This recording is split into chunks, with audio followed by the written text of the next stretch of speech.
together. In fact, 3 out of the 4 here are located in this building together. We're somewhat of a hybrid incubator of 501c3s here in the office. We do have someone that's going to be joining us a little later from the university, talk about our overall coastal efforts from Nichols State. Good evening, I'm Cody Blanchard. I work with Vic at the South Louisiana Economic Council on his communications, and most recently I'm working with him as a project manager for the new Coastal Technical Assistance Center, which has been established to help align businesses with the up-and-coming coastal projects throughout the state.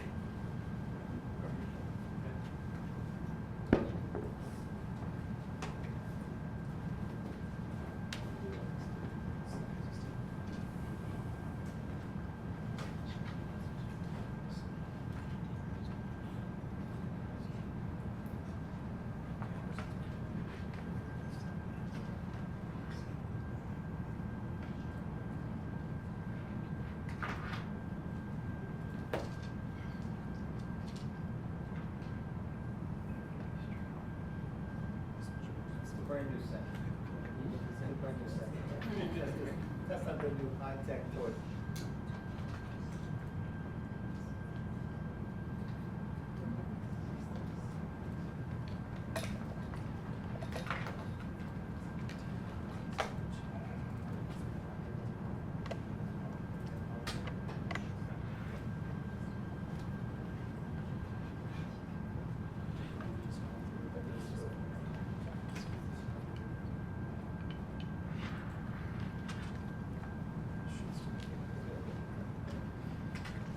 Okay, sorry about that. Here we go. So yeah, again, I want to kind of just talk broadly about the Louisiana overall coastal context. So we've got, my sister here so I can see. So we've got in Louisiana, we've got this is a picture showing historic paths of the Mississippi River. So we've got this really dynamic ecosystem that's created the land that we're all on here today in South Louisiana. Layered on top of that, of course, we've got urban centers and human civilization and the infrastructure that goes with it, with culture and you know all the social issues that go with that.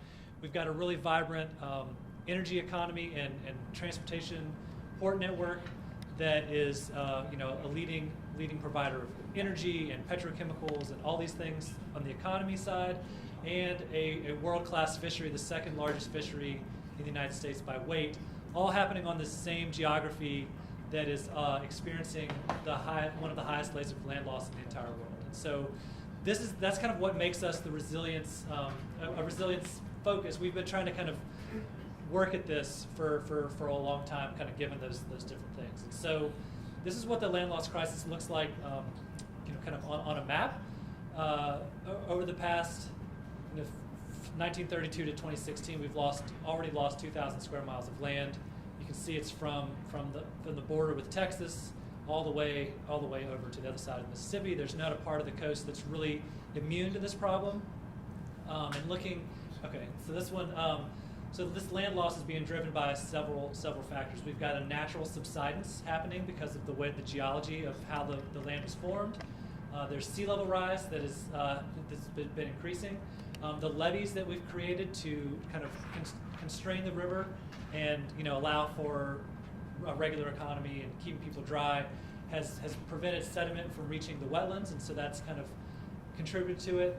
There's been a lot of other human activities like oil and gas infrastructure, navigation canals, timber, different access channels have been cut into the marsh. I'm terribly sorry. Oh, please. to I interrupt, want to reiterate that. Yeah. We had a very stimulating discussion from one of the senior managers of the New Orleans, and he was talking about this dramatic loss in land mass here in Louisiana.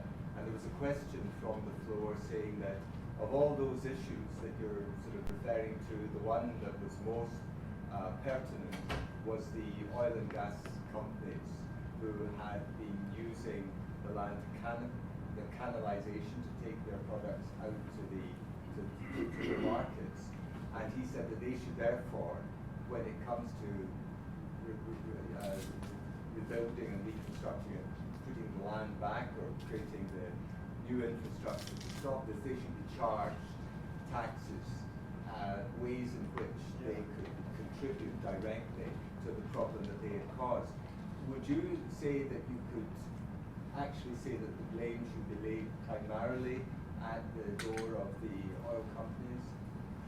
So I would not. We try very hard not to lay the blame in any one place and to focus on future actions and what we need to do going forward. So that is a very pertinent political debate that's happening at the state. There are several lawsuits among the different parishes with multiple oil and gas companies trying to sort out that exact liability and whether it was allowable, the things that were done were allowable under the law and all that stuff. And so the CPRA and the Coastal Master Plan, we don't dwell so much on the whose fault it is and kind of how we got there, and more so on understanding the conditions now, the trends into the future, and what solutions will best address those. Now, when it does come time to fund the overall implementation of projects, we need funders.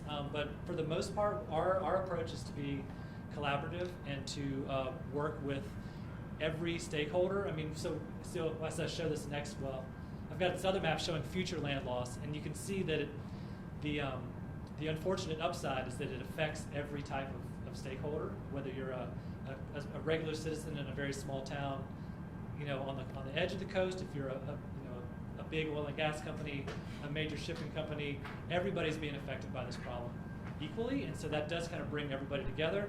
And so that's why our approach at the state has been less about, you know, kind of allocating, you know, responsibility and blame, and more about proactive future actions. Can I add something to that? Please, The Joe. other thing, just to think about and kind of put in the back of your mind, is that oil and gas companies, as part of their drilling and production, they actually pay royalties to both the state and the federal government. So they are taxed.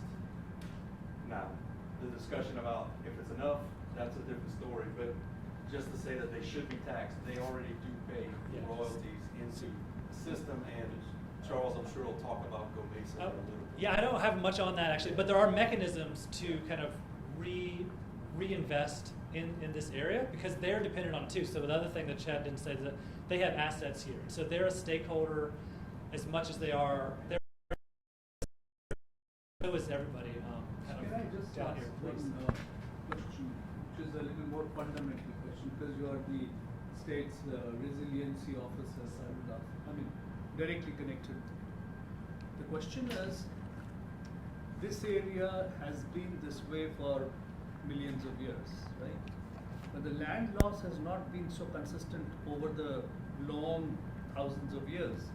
It's something which has happened after the start of human activity. So therefore, when we talk of a solution, we need to also first understand what causes it. So that you don't, so there was a study which I read about the dikes that you have constructed, what do you call them? The levees. Levees you have constructed. Now, I've read a study on this by two architects who, in fact, later on who had written this before the Hurricane Katrina hit the coast. They had warned against this, that they said this construction of levees is going to be more destructive than protect the land. And that study is available. We're fully on board with that. So so the question here is that you are talking of solutions. My point is, can you have a solution if the problem persists? Because you can create a levee and then some other problem will happen. Now that is not how you would look at the resiliency plan, in my opinion. You're full agreement. And so I'm going to talk at the very end about some of the unique projects that we have designed to get at the underlying causes of the problem. And so when I talk about being forward-looking, it doesn't mean that we don't need to know how we got into this and design solutions from that. It just means that the actual liability question is left to others to kind of deal with. So please come back to that if I don't get to it enough, but I do want to talk directly about the levees. I mean, so if there's a number one cause right over the last historic land loss to where we are today, it's the levees, this breaking of the natural system to where the river is overflowing its banks, it's depositing sediment and fresh water into the wetlands that sustains the wetlands. We would be gaining land like we had been for thousands of years if it were not for this. But again, it's about how do you maintain this balance. We don't want our homes flooded every year or twice a year or those things. So we've made these trade-offs as a society over these last several hundred years to get us where we are today, and that's what we're having to grapple with. All the consequences that have stacked up over this time. And so just to kind of hit these other last two is that we do have storms are very obviously a big part of life down here. Katrina destroyed 250 square miles of land just on a single event. And then the oil spill was something that happened in 2010. We're in the 10th anniversary of the BP oil spill, which has just kind of exacerbated this existing problem. And so here's a nearby part of the coast. This is next door is Terrebonne Parish, and so this is kind of what the land losses looked like at Wonder Lake in the 70s, and then in 1998. And you can see some of the man-made, interactions there, and then even further loss by 2010. And then in this picture here is this is Ile de Jean Charles. This is they received a federal grant. The state did to relocate the entire community further inland, and that's kind of showing you why that was necessary. It has to do with this widespread land loss. And here's one other area. This is closer to New Orleans. This is the Bayou DuPont region, and it's in the 50s, and then by 2005 it had completely kind of fallen apart. And then in 2010 it looked kind of like this. And I'm going to come back to this one later on. And so looking forward, the land loss, and especially sea level rise going forward, is going to be the main driver of land loss. And so we're looking at 2,200 additional miles of land loss under certain environmental scenarios. And then we have other environmental scenarios that show it could be as high as 4,000 square miles. And so this is presenting a whole new challenge to where it's not just about the right levee or the right ecosystem restoration project, but the ways that this problem is going to infect and affect the rest of all of society in South Louisiana. So that's what we're trying to grapple with. And so obviously land loss is also related to economic damages, and so this future could look at up to 10 times worse economic damages than we're experiencing today. So that's another version of sustainability that we can't afford. And Charles, just to point out that that was after Katrina, right? So so we know what kind of worst case scenario is, and we expect that over and over again as time progresses. Yeah. And so I want to focus on kind of the state's kind of response to this. And so prior to Katrina, we had a wetlands restoration was being done out of one department of the state government, of kind of a small part of Department of Natural Resources, and we had levees were in a different department, and they were very much separate and apart. And after Katrina, they were brought together under a single roof. So we've kind of changed our governance around it. We created a multi-agency state board. So we've got insurance interests and wildlife and fisheries interests and economic development interests, transportation. Everybody's kind of under, so we can kind of share a strategy, share an approach to the problem. We've also got regional representation from the different basins across our coast, so that we're hearing from local parish presidents or levee districts or whoever the right person is at the time to kind of influence this overall direction. And so their main job, this Coastal Protection and Restoration Authority, is to develop a coastal master plan, speak with one voice, have a single vision for what the next step should be, and how to develop the plan and to implement the plan. And this is a plan that we've had. We're in our third edition of the master plan. It is something that we update every 6 years to keep fresh with the science, to make sure we're responding to the conditions on the ground. It's built on world-class science and engineering, and that's kind of something that I can't stress enough, how we kind of what our approach is. But it also includes extensive public input and review. We're constantly with stakeholder groups and public, just regular citizens, to kind of talk about the plan. And it integrates protection and restoration into a single approach for the coast. And it has a short-term and a long-term look. So the master plan has 5 main objectives. It's not just a flood protection plan that we just say where's the flood risk and how can we put up walls to protect it. It also works with natural processes, which is kind of gets back at one of these root causes. How do you restore natural systems so that you can remedy some of the root causes of the problems? We're trying to sustain coastal habitats that are important for fisheries, but also for just the ecosystem health and the services that it provides, as well as a cultural heritage and working coasts, and just kind of trying to have in the future the same opportunities and the same characteristics of the coast we have today in the future, even though it's going to change rapidly over the next several decades. So the master plan allows us to analyze a complex coastal environment. It allows us to take a 50-year planning approach and examine uncertain future scenarios in a systematic way.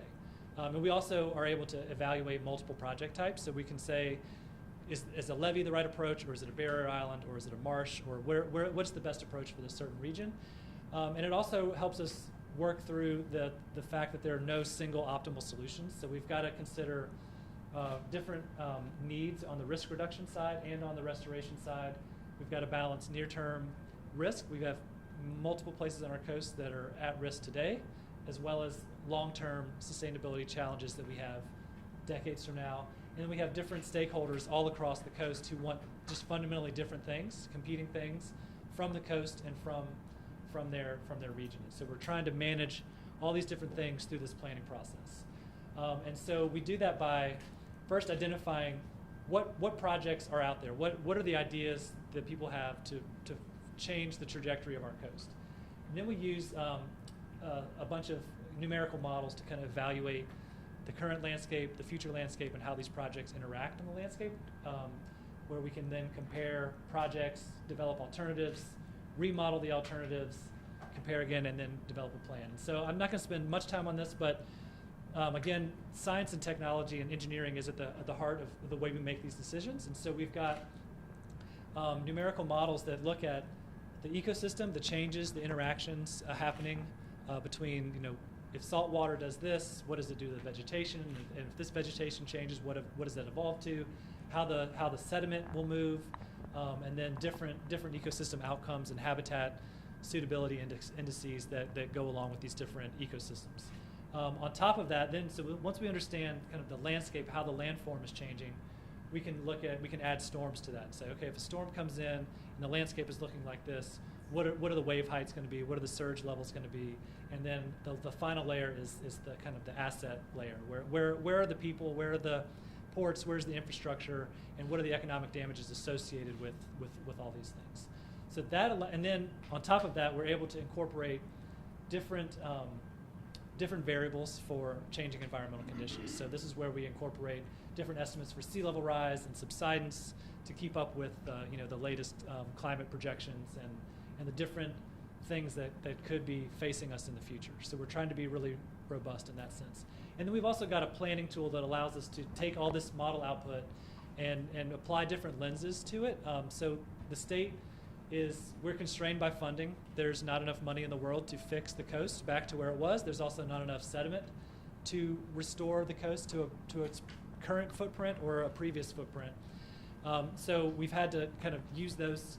The planning tool helps us limit our choices. It helps us to also just kind of evaluate different outcomes that might not be our first priority, but it allows us to not do anything that's going to adversely affect waterfowl habitats or shrimp. It just gives us different ways to look at the plan that's kind of coming out from the modeling. And so at the end of the day, the master plan is a set of 124 projects from one side of the coast to the other. We have several different project types. We have a lot of different restoration tools, and we have levees, and we have non-structural home elevations as non-structural tools. It's a plan that will kind of pay for itself 3 times over and over the course of its life, we think, and will build or sustain 802 square miles of land if we're able to implement. So it's a $50 billion plan.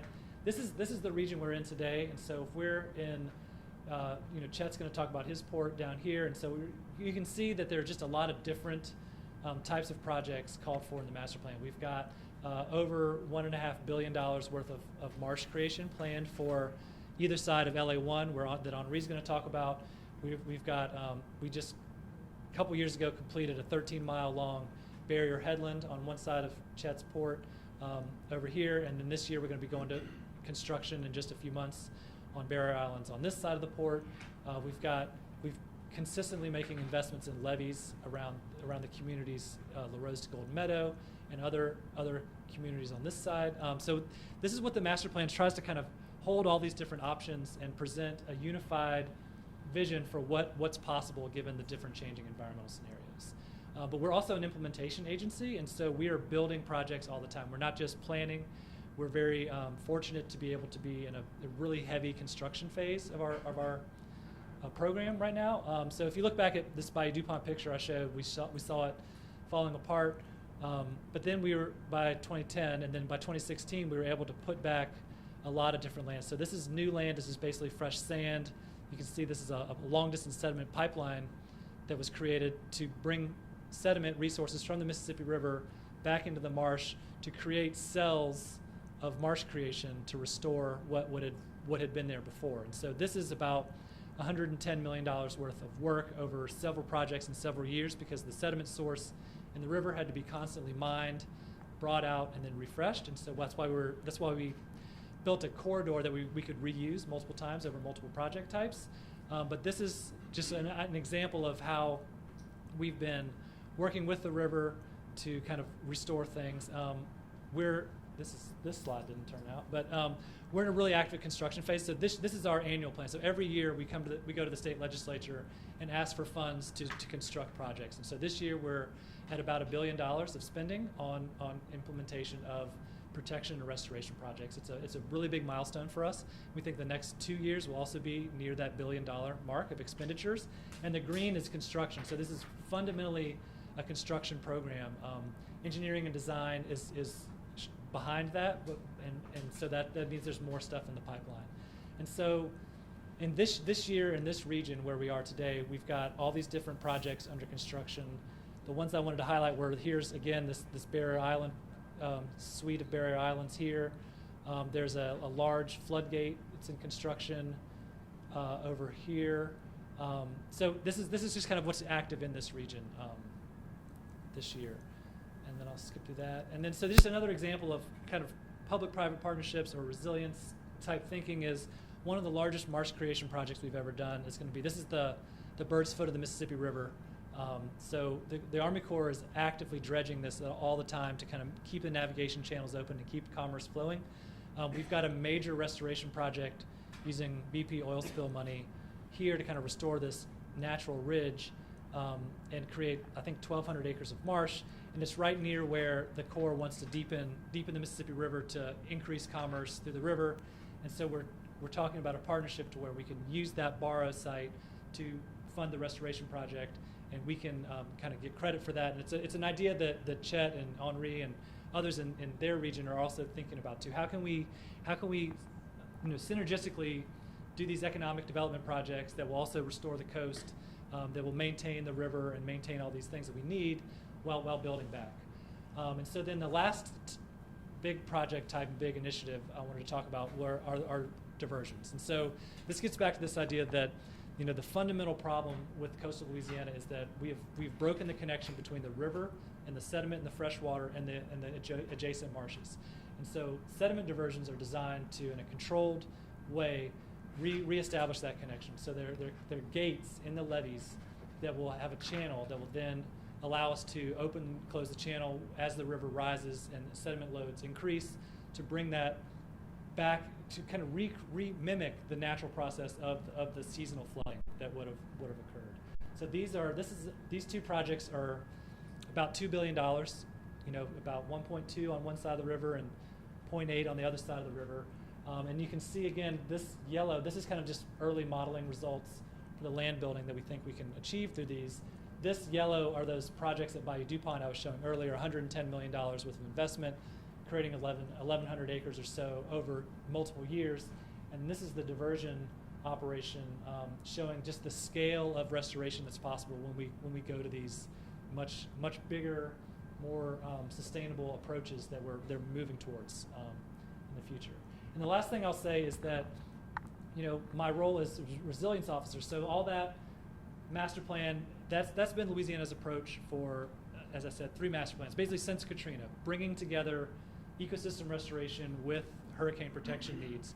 What we're trying to do now is to recognize that no matter how successful we are with the coastal master plan, our coast is fundamentally changing. It's going to change. It's going to be very different in the future, no matter how successful we are. And so I'm trying to work across agencies. So this is an undersecretary of the Department of Revenue, who we brought all these secretaries together from different agencies to kind of think about how these changes, future environmental conditions, are going to affect their agency, no matter what their agency is. How are they going to react? How do their decisions need to be made differently? Do they need to talk to different people? Do we need new governance models? Do we need new projects? What do we need to do to kind of meet these future changes? And that's kind of the direction we're moving in. When we talk about resilience today, we're thinking more interdisciplinary than just nature-based solutions and storm protection. And so that's the last slide that I have. I'd be happy to take any questions or just to talk at the end after you've heard from Chet and however you want to do it. We might want to wait till the end. We still have 3 or 4 more presentations. We don't put y'all too late on it. Open discussion at the end. Yeah, we open discussion after, so. Big, can I say one thing elsewhere? There were 2 very important people that I inadvertently neglected to introduce. Dr. Marcus Jones, who is the Executive Vice President, Chief Operating Officer of the University of Louisiana System, of which Nichols State is a member, of which his alma mater, Northwestern, is a member, my alma mater, Louisiana Tech, is a member, 9 campuses, 95,000 students. I'm very, very proud that they are our university partner with the International Sustainable Resilience Center. The second is that Ziad Hayek, who we were trying to connect with, who is our director of the Specialist PBT Center of Ports under the International Center of Excellence, connected with Chet Chason by WhatsApp, and they had what I hope is a productive chat. So Chat with Chet. Chat with Chet. So Ziad hopefully is here in spirit. He had the opportunity to talk with Chet, and we're going to bring him back. So that's all I needed to say, Vic. Thank you. One more thing, and then I'll stop. We have several people to thank for the ability to bring this group of people in from around the world. We have members who have lent their moral support, and then we have contributing members who have contributed to this. And there's a sheet inside of your program. The program has all of our members listed on the inside right. It has an insert that has all of our contributing members, and I hope you'll notice that South Louisiana Economic Council and Port Fourchon are both contributing members, and we thank you very much for that. Thank you. And Restore Retreat and Simone, who I've known for many years, who has done tremendous work in getting many of you here. So Simone, thank you so much. And all of our, again, contributing members, please, if you have an opportunity to see someone with one of these organizations, please thank them on our behalf. Okay, that's it. All right, so moving along, again, my name is Henri Boulet. I am the executive director of the Louisiana Highway 1 Coalition. So Highway 1, just to give you an overhead, this is New Orleans here. We're west of New Orleans, and this is Bayou Lafourche that goes all the way up to the Mississippi River, and it's actually a distributary of the Mississippi, and it flows down to the Gulf. And, for years, this bayou would overflow naturally every spring before the levees were put into place. Our challenge we identified back in the 90s in realizing the level of subsidence that our road was experiencing, a road that comes all the way down to Port Fourchon, and then it continues to Grand Isle, which is our state's only inhabited barrier island that has about 1,200 people that live on it year-round, but on a summer day, you could have 25,000 people there enjoying the island, fishing, and that kind of thing. Our road there was built in the 1930s, and most of it is protected up here with levees around it, but the section from the last levee community south to Port Fourchon has no protection. And it sits at about 2 feet above sea level. So we're we're experiencing subsidence. NOAA from the federal government has done some tremendous research. They have the oldest tidal station in the country at Grand Isle here, and they've been able to derive a level of subsidence of 7 millimeters a year, and then a rate of sea level rise that the road is facing. So we started in the late 90s saying, you know, how do we address this? We can't just build the road up because we'd have to close it. And this road, as you heard, goes down to America's busiest intermodal energy port. So we have, you know, about 600 18-wheelers a day, freight trucks that go down there that bring all the supplies for all the energy reserves in the U.S. Gulf of Mexico. Going through a 3-year public process with our partners at the federal government and the state, and including the Coast Guard, the Federal Highway Administration, the Environmental Protection Agency, NOAA Fisheries, and our Louisiana Department of Highways. We said, look, the alternative that makes sense here is to build an elevated replacement highway on the side of the other highway. So that came out in 2001, and we started partnering with other agencies to really focus on, you know, how quickly do we have to get this done. Homeland Security did a study on it and said, you know, technically you could have a hurricane that would take the whole existing highway out, and the nation would really be in a bind on energy, and it could cause up to $7.8 billion in lost GDP over 90 days if we don't have access to the port. And then we started building the highway, and the federal government did a study in 2013 on climate change and looking at what communities around the coastal U.S. are doing to address climate change with their infrastructure. So they actually cited the progress on our highway here using a photo that NOAA uses quite often. But here you can see the highway is underwater right here, the old highway, but the new highway is in the background here, a section that we've already built. We're building that highway to clear the FEMA base flood elevation for a 100-year storm. So the federal government says, look, that surge would be approximately 14 feet high under a worst case scenario. So our highway clears 17 feet because we also, if we have that surge from a storm and you have wave action on top of the surge, we wanted the structure to clear the worst case storm. Then there's 5 feet of bridge deck here, and so your car rides at about 22 feet above sea level. It's costing about $40 million per mile to build this. We have a 19-mile bridge we need down to Port Fourchon from the last levied community, and we have half of the project built, the lower half. We built that first because the old road in the lower half was more vulnerable, being right on the Gulf of Mexico, to potential washout.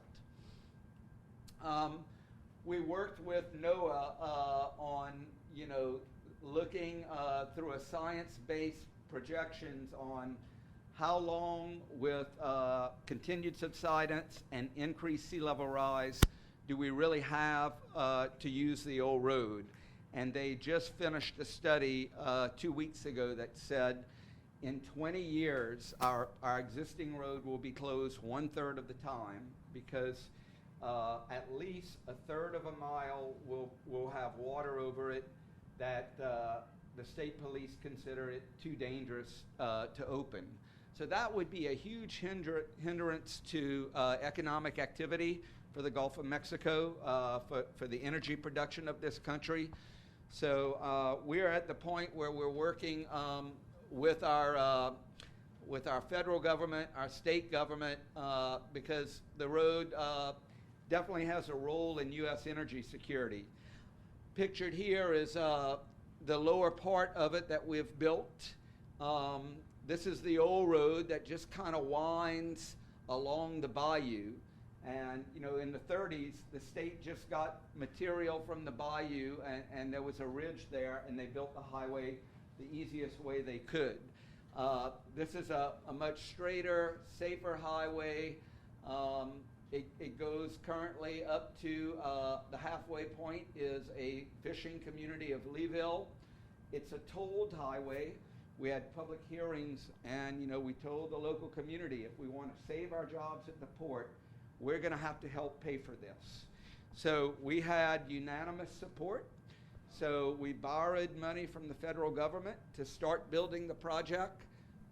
We took out what's called a TIFIA loan from the U.S. Department of Transportation, which stands for Transportation Infrastructure Finance Innovative Act.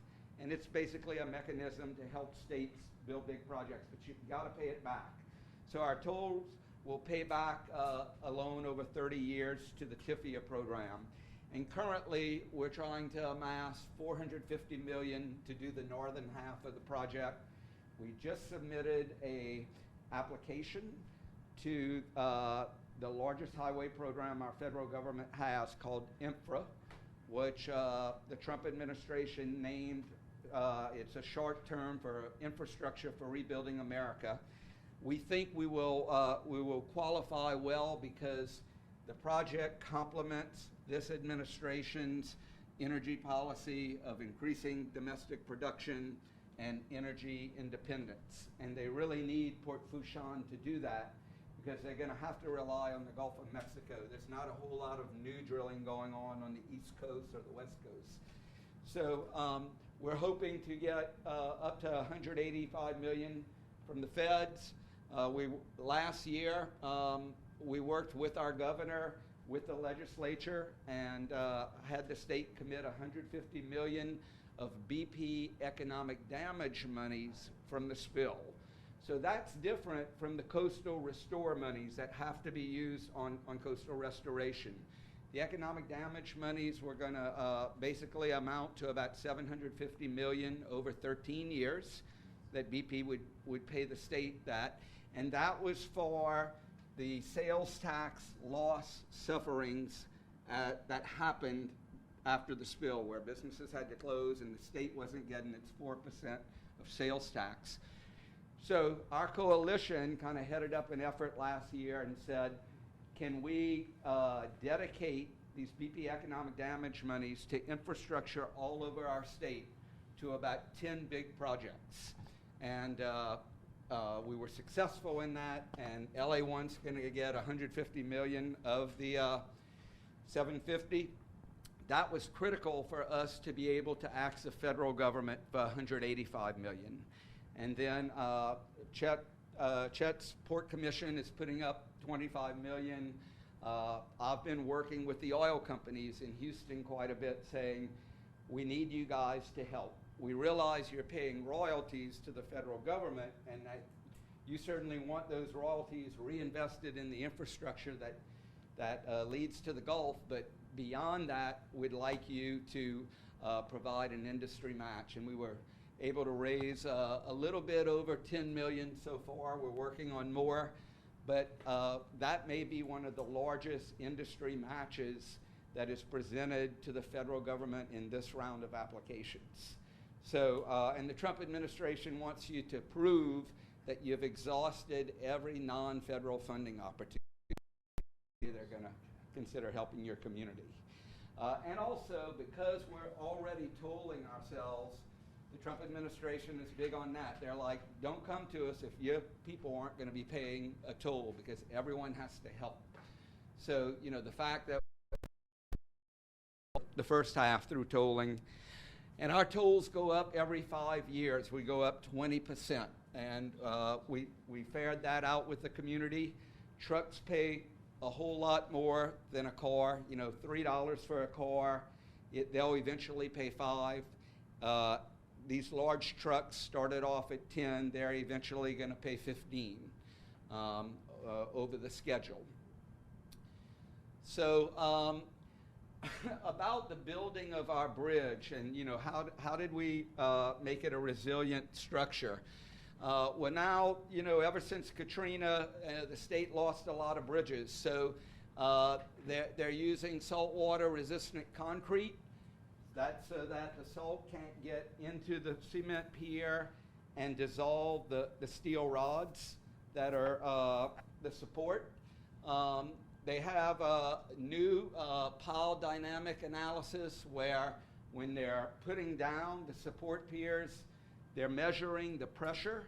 And the federal government said, look, in losing all these bridges for these hurricanes, you have to meet a certain pressure, or you just have to keep sending your piles down, because they don't want that bridge to fail if vessels at the port were to get loose and strike the bridge. They want to know that the bridge will hold it. And so some of our piling go down 160 feet, where back in the late 1990s, most bridges had piles 60 feet down. But that's also part due to our soil conditions here and being a delta. You don't get to those hard sand layers where you hit the pressure that the federal government wants until you're that deep. Then changing the way they pour the cement and having more cement before you get to your first steel bars. They've increased it up to 3 inches on our bridge. And then lastly, they're starting to look at fault lines throughout the coast, because we have some fault lines that are active. And now with the technology, they could really pinpoint a fault line. And they've actually showed me on Old LA, our old highway, they said, you see that crack in your highway there? That's a fault line. And it's amazing because the levee on the side that the levee authority manages, the manager of the levee said, Henri, that's definitely a fault line. We saw some subsidence of the levee as well. So now, you could span your bridge piers to miss the direct fault line and, go 100 feet out to the other side if you have to. And engineers can design that to do that.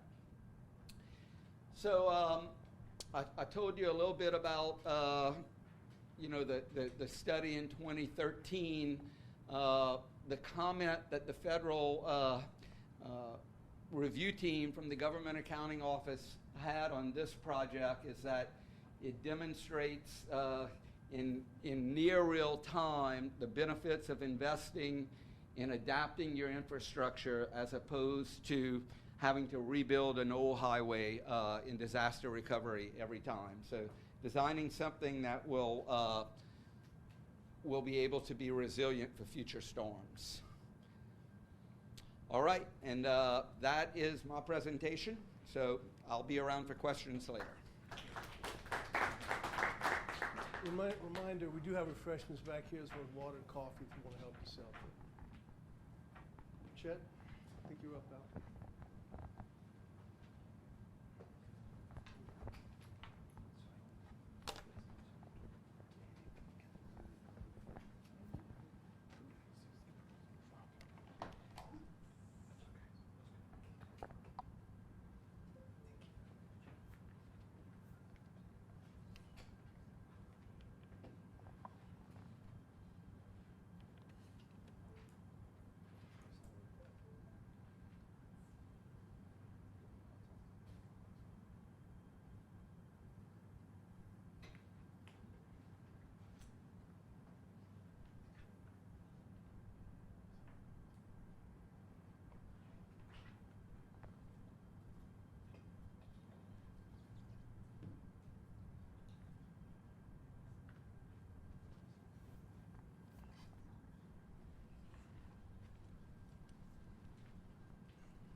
If I put this here, can you hear?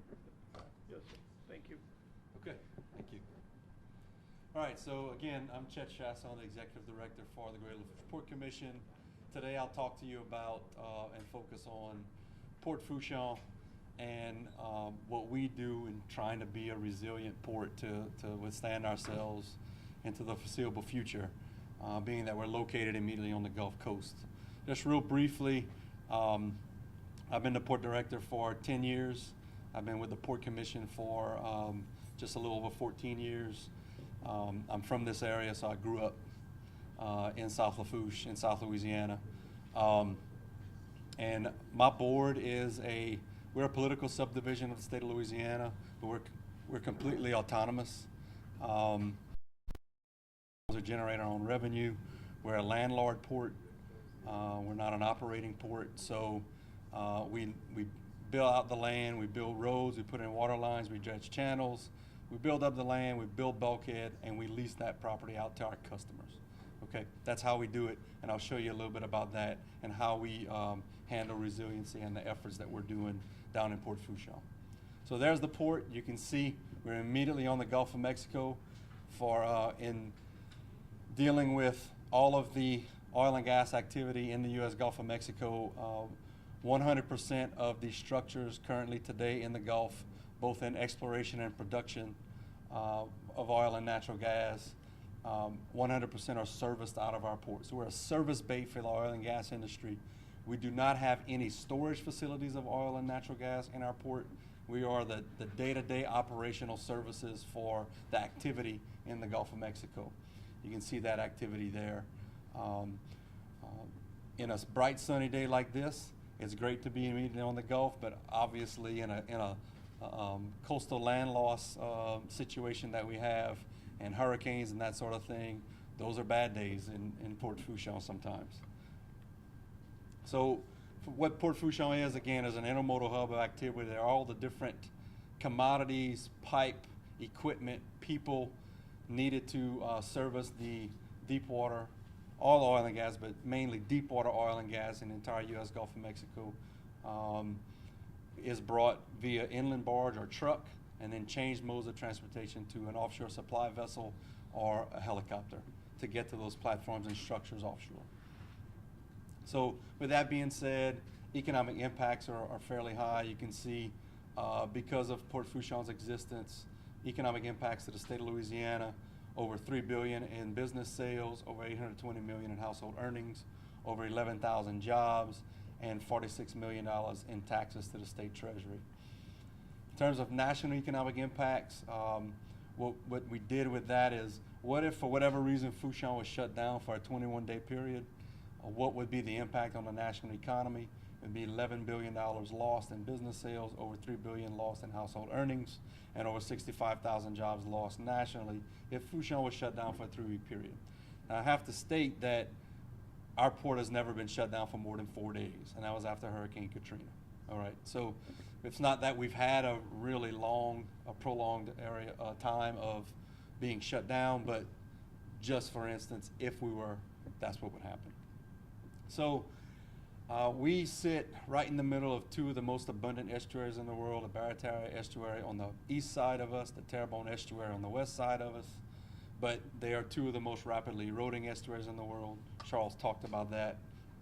That's why we have to think in terms of how industry and the environment have to work together and must work together, and Port Fourchon is a location, really a nice microcosm of how that happens and how that, if it wasn't for industry and them being focused on Port Fourchon as an area centralized in the Gulf of Mexico to service the oil and gas industry offshore, Fourchon wouldn't exist. That area the land would have washed away by now. So that's kind of where we are. We understand that industry and the environment have to work together. So from the beginning, when we started 60 years ago, the Port Commission's mindset has always been about how do we sustain ourselves into the future. And for us, it's all about holistic resiliency. It's about doing everything we need to do in terms of dredging channels, doing the things we need to do for marsh creation, getting LA1 built, having storm protection, utilizing infrastructure development and economic development for ecosystem restoration and habitat creation and coastal restoration to allow ourselves to be that source of allowing the country to be energy independent. So we are resilient by design. You have a picture here of our Fourchon Emergency Operations Center that was built and commissioned in 2015. All of the facilities in the port you would see if you were there today, they're all built up to the proper FEMA flood elevations. They can handle 150-mile-an-hour wind loads. You know, the land is actually built higher than everything else around it. We're at, some areas are a +4 elevation, most areas are a +6. Many of the areas are a +8, and as we continue to rebuild the port and we continue to elevate our lands to be as resilient as possible. Again, that's the evolution of design. When we were first started back in the 60s and 70s and even into the early 80s, our bulkhead elevation was at about a +3, +4 elevation.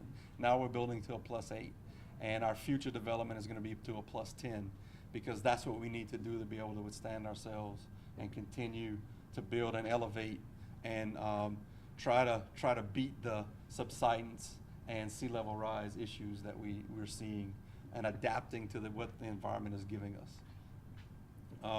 Again, we also have resilient systems and people. We have, in that Emergency Operations Center, we have a state-of-the-art command and control system. We utilize it for drills. We bring in all the different state, local, and federal agencies to do drills and presentations. Fortunately enough, we've never had to use it as an Emergency Operations Center yet since we opened it up, but at some point, sooner or later, we're going to have to utilize it, and it's capable of doing the different things that we need it to do. As we have built the port over the years, at the advent of really the deep water oil and gas industry, that's really when we began to grow at such a rapid rate. And since 2000, in this area of marsh that you see, that's really to the north of the port, we have actually rebuilt that over 1,000 acres of marsh. You can kind of see it's a different viewpoint, but you can see that area of marsh here. Is there a pointer? Yeah, right here. So this is that area here that we've been able to recreate over 1,000 acres of marsh through the dredging of these channels, these slips over the years. Creating this industrial developable land out of broken marsh and open water, as well as part of mitigation and marsh creation, doing this 1,000 acres, along with, because we had enough material, creating this maritime forest ridge, just recreating a ridge, working with the Barataria-Terrebonne National Estuary Program, really now having about 12 years of data on the types of woody plants and other types of plants and wildlife that can create that habitat to have piping plovers and red knots and that kind of thing. So we have data on nesting and all of that sort of mindset in this maritime forest ridge here. Sorry, I pressed the wrong button. So that's where we are in terms of the current things that we're doing for mitigation and restoration. So as we move forward into the future, you can see this is the current footprint of the port now. Here's what we're looking to create.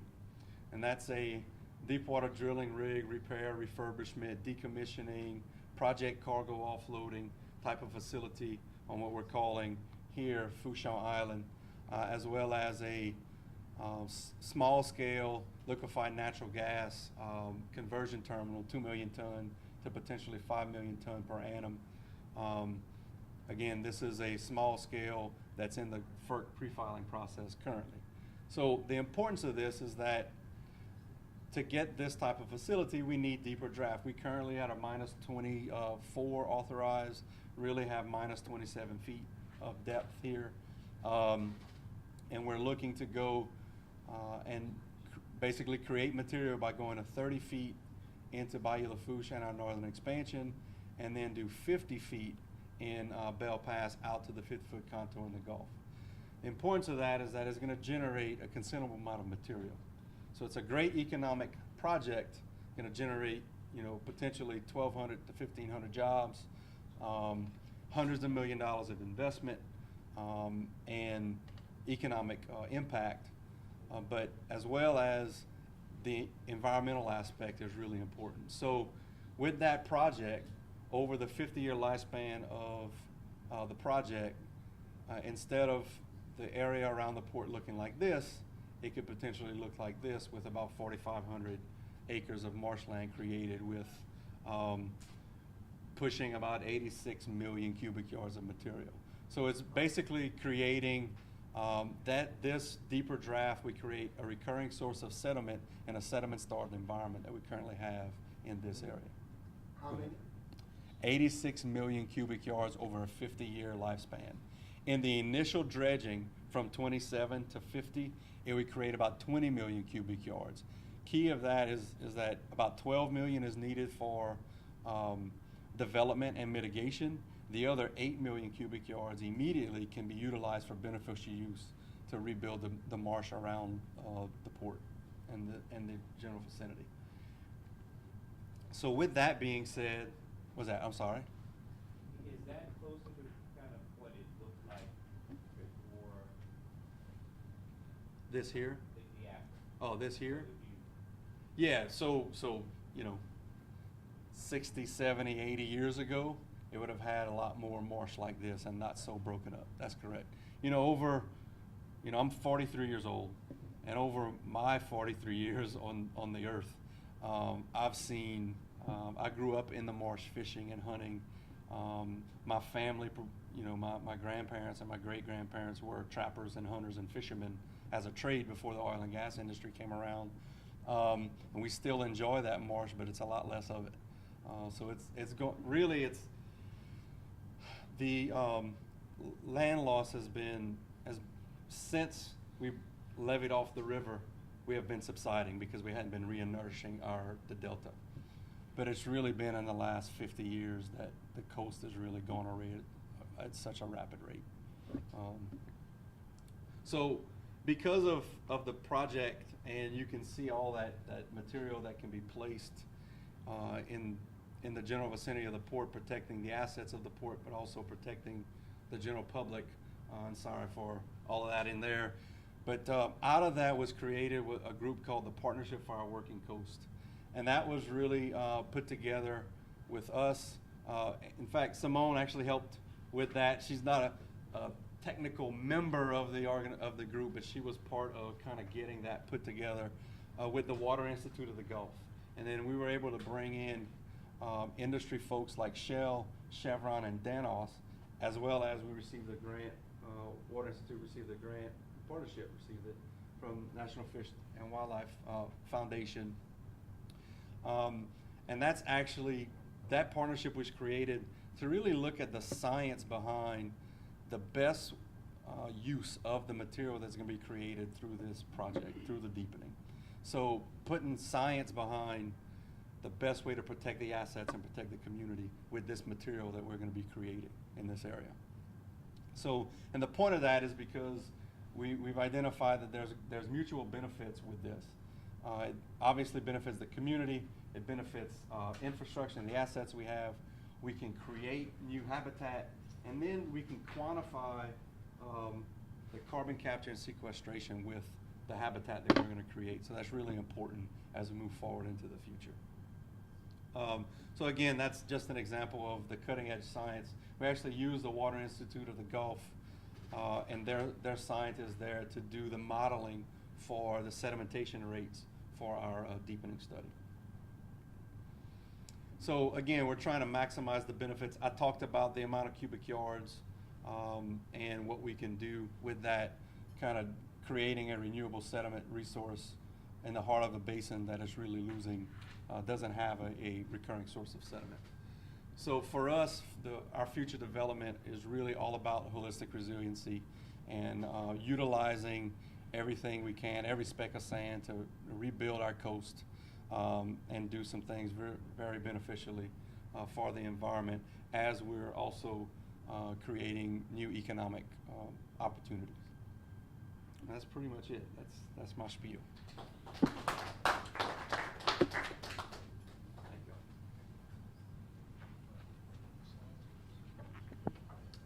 By the way, we're gonna have all the slides that you see, we're gonna have that composite, get that to y'all after you, so we'll have all of that. And Dick, so your crew will know, Gary Parker, our wonderful video staff, who I neglected to introduce as well, is recording all this and it's live streaming right now. And it's, website? Website. SustainableResilienceTV.com. Go to the page, it says Resilience 2020. SustainableResilienceTV.com and go to the site that says Resilience 2020. You can see it live streaming right now. And send out on social media to all of your colleagues and friends and family that this is happening now. Please. Okay, sorry. All right, not a problem. So again, my name's Cody Blanchard. I work on behalf of the South Louisiana Economic Council with VIC, and we've been tasked with, Charles spoke earlier about the Coastal Protection Restoration Authority, along with Louisiana Economic Development. With the millions and billions of dollars that are coming down for these projects, we see an opportunity to help our local economy.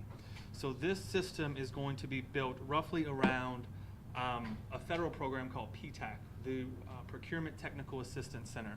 And we are going to be forming what's called the Coastal Technical Assistance Center. And its main goal is going to be to align local Louisiana-based businesses with these coastal projects to ensure that we can keep as many dollars as possible being spent on these projects in the local economy to benefit those businesses. So some of the primary focuses that we're going to have, of course, is to serve as a technical assistance center. We want to make sure that businesses have the resources that they need whenever going to, or applying for these jobs. Do they have their proper insurances? Do they have their proper permits? Do they have their proper safety credentials? Can they hire properly? Are the trainings that they need for these staff and these laborers adequately available? And then the secondary resources is going to be to, when we're not working on coastal projects and there is a hurricane or there's a natural disaster and we have to go into recovery mode, disaster recovery, how do we help those businesses get those jobs as well? These are individuals who live and breathe in this area, and they understand what that disaster cleanup takes after a hurricane or after a natural disaster. So CTAC will be a secondary component to ensure that we can provide those jobs as well, and that we can respond quickly to get commerce back up and running as soon as possible. We have some key partners to make CTAC happen. Of course, CPRA, Louisiana Economic Development. We worked with Simone with Restore Retreat. We're also working closely with Nicholls State University and Fletcher Technical Community College. Part of our operations are going to be based here.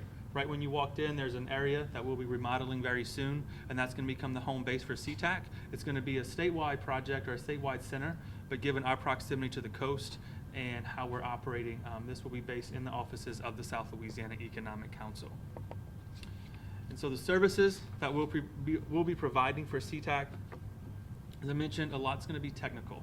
So if a business walks in the door and they have a dump truck and that they want to help haul sediment or some type of fill material for a project, how can they get a job? This may be a one-person business, but we want to try to help get them in commerce. So we will work with them to ensure that they have all the proper certifications and trainings, as I mentioned. If they don't have those proper certifications, we are going to align them with the Small Business Development Center. We're going to align them with local industry groups that can help train them and put them in the proper channels to make those connections with the larger contractors that they are working with.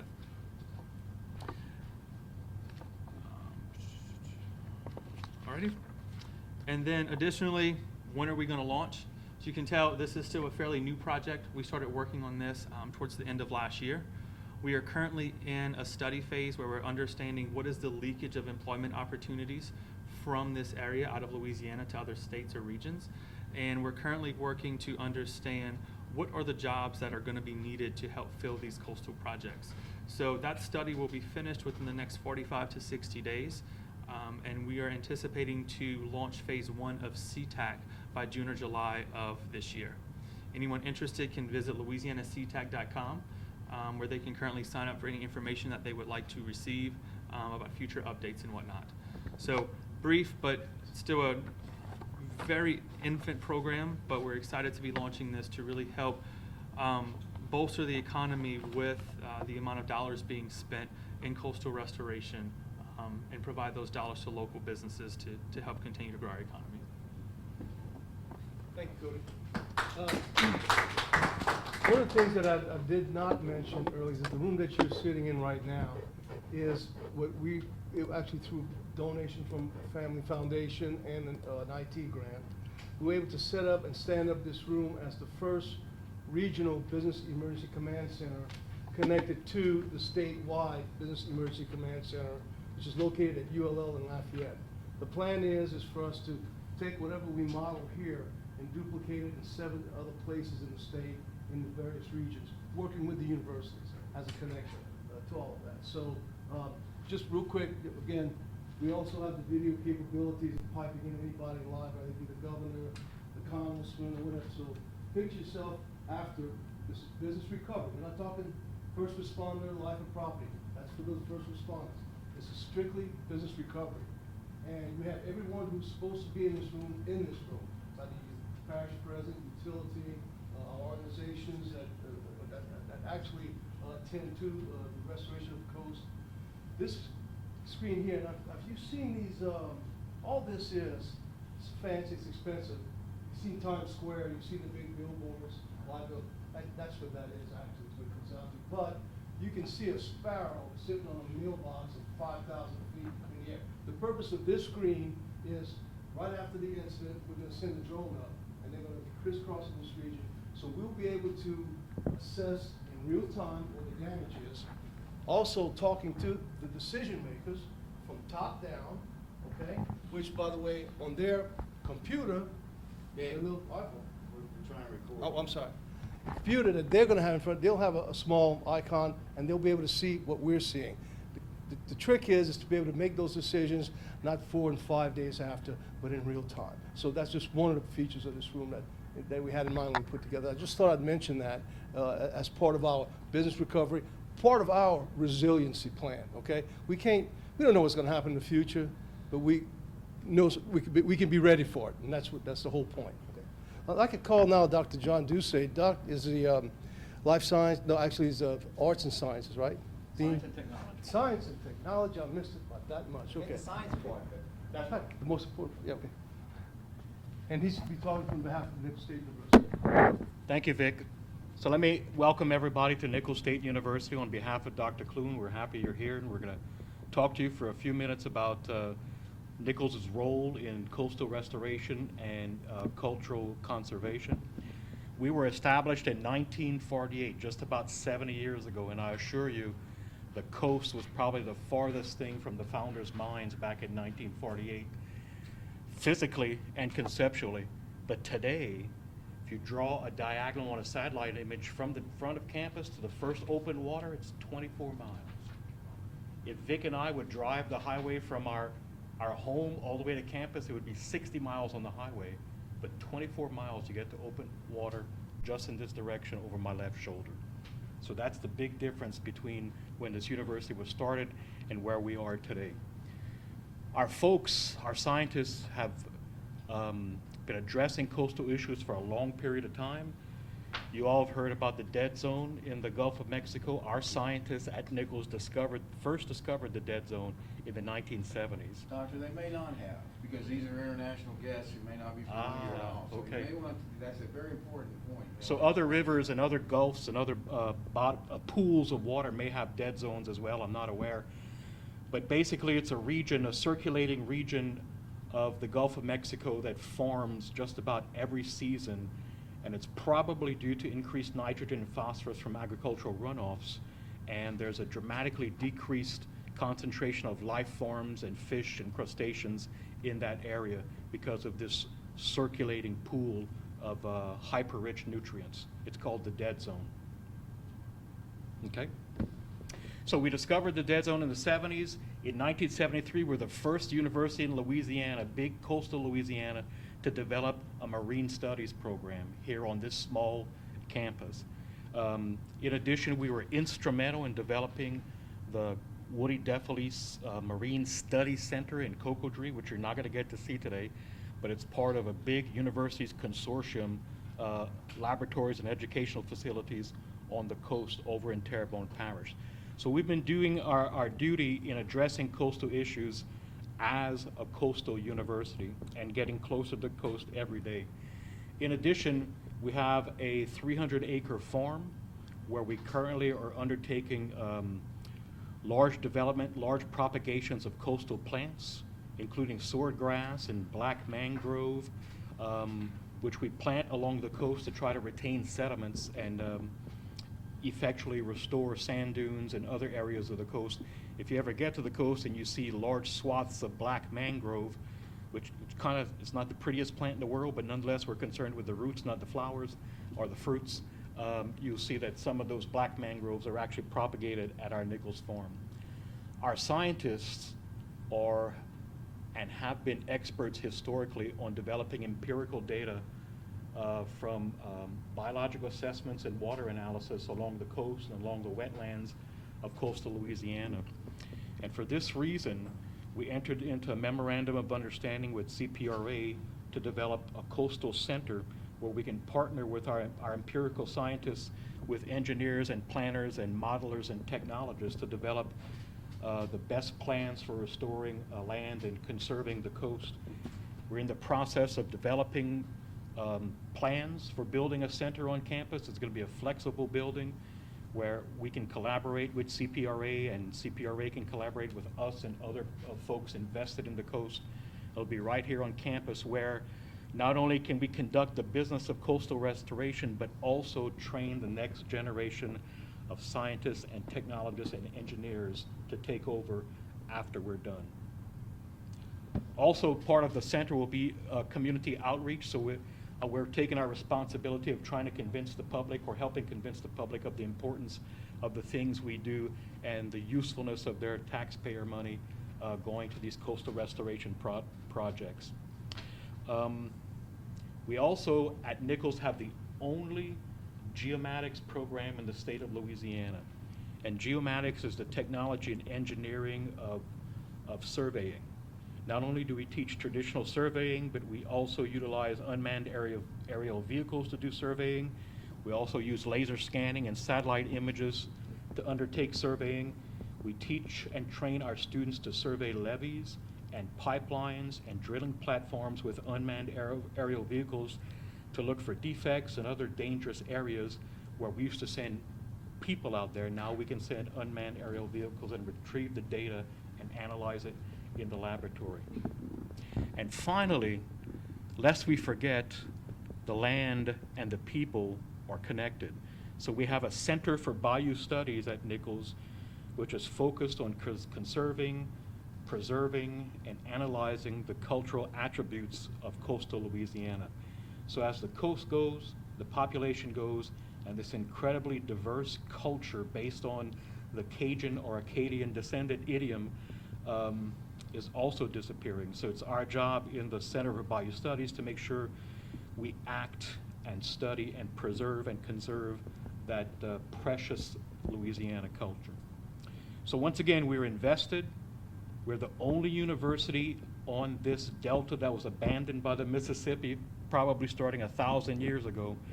We're the only university here, and we're taking our responsibility to contribute to the restoration and conservation of land seriously. So I'll be able to answer your questions about our programs afterwards. Okay, thank you.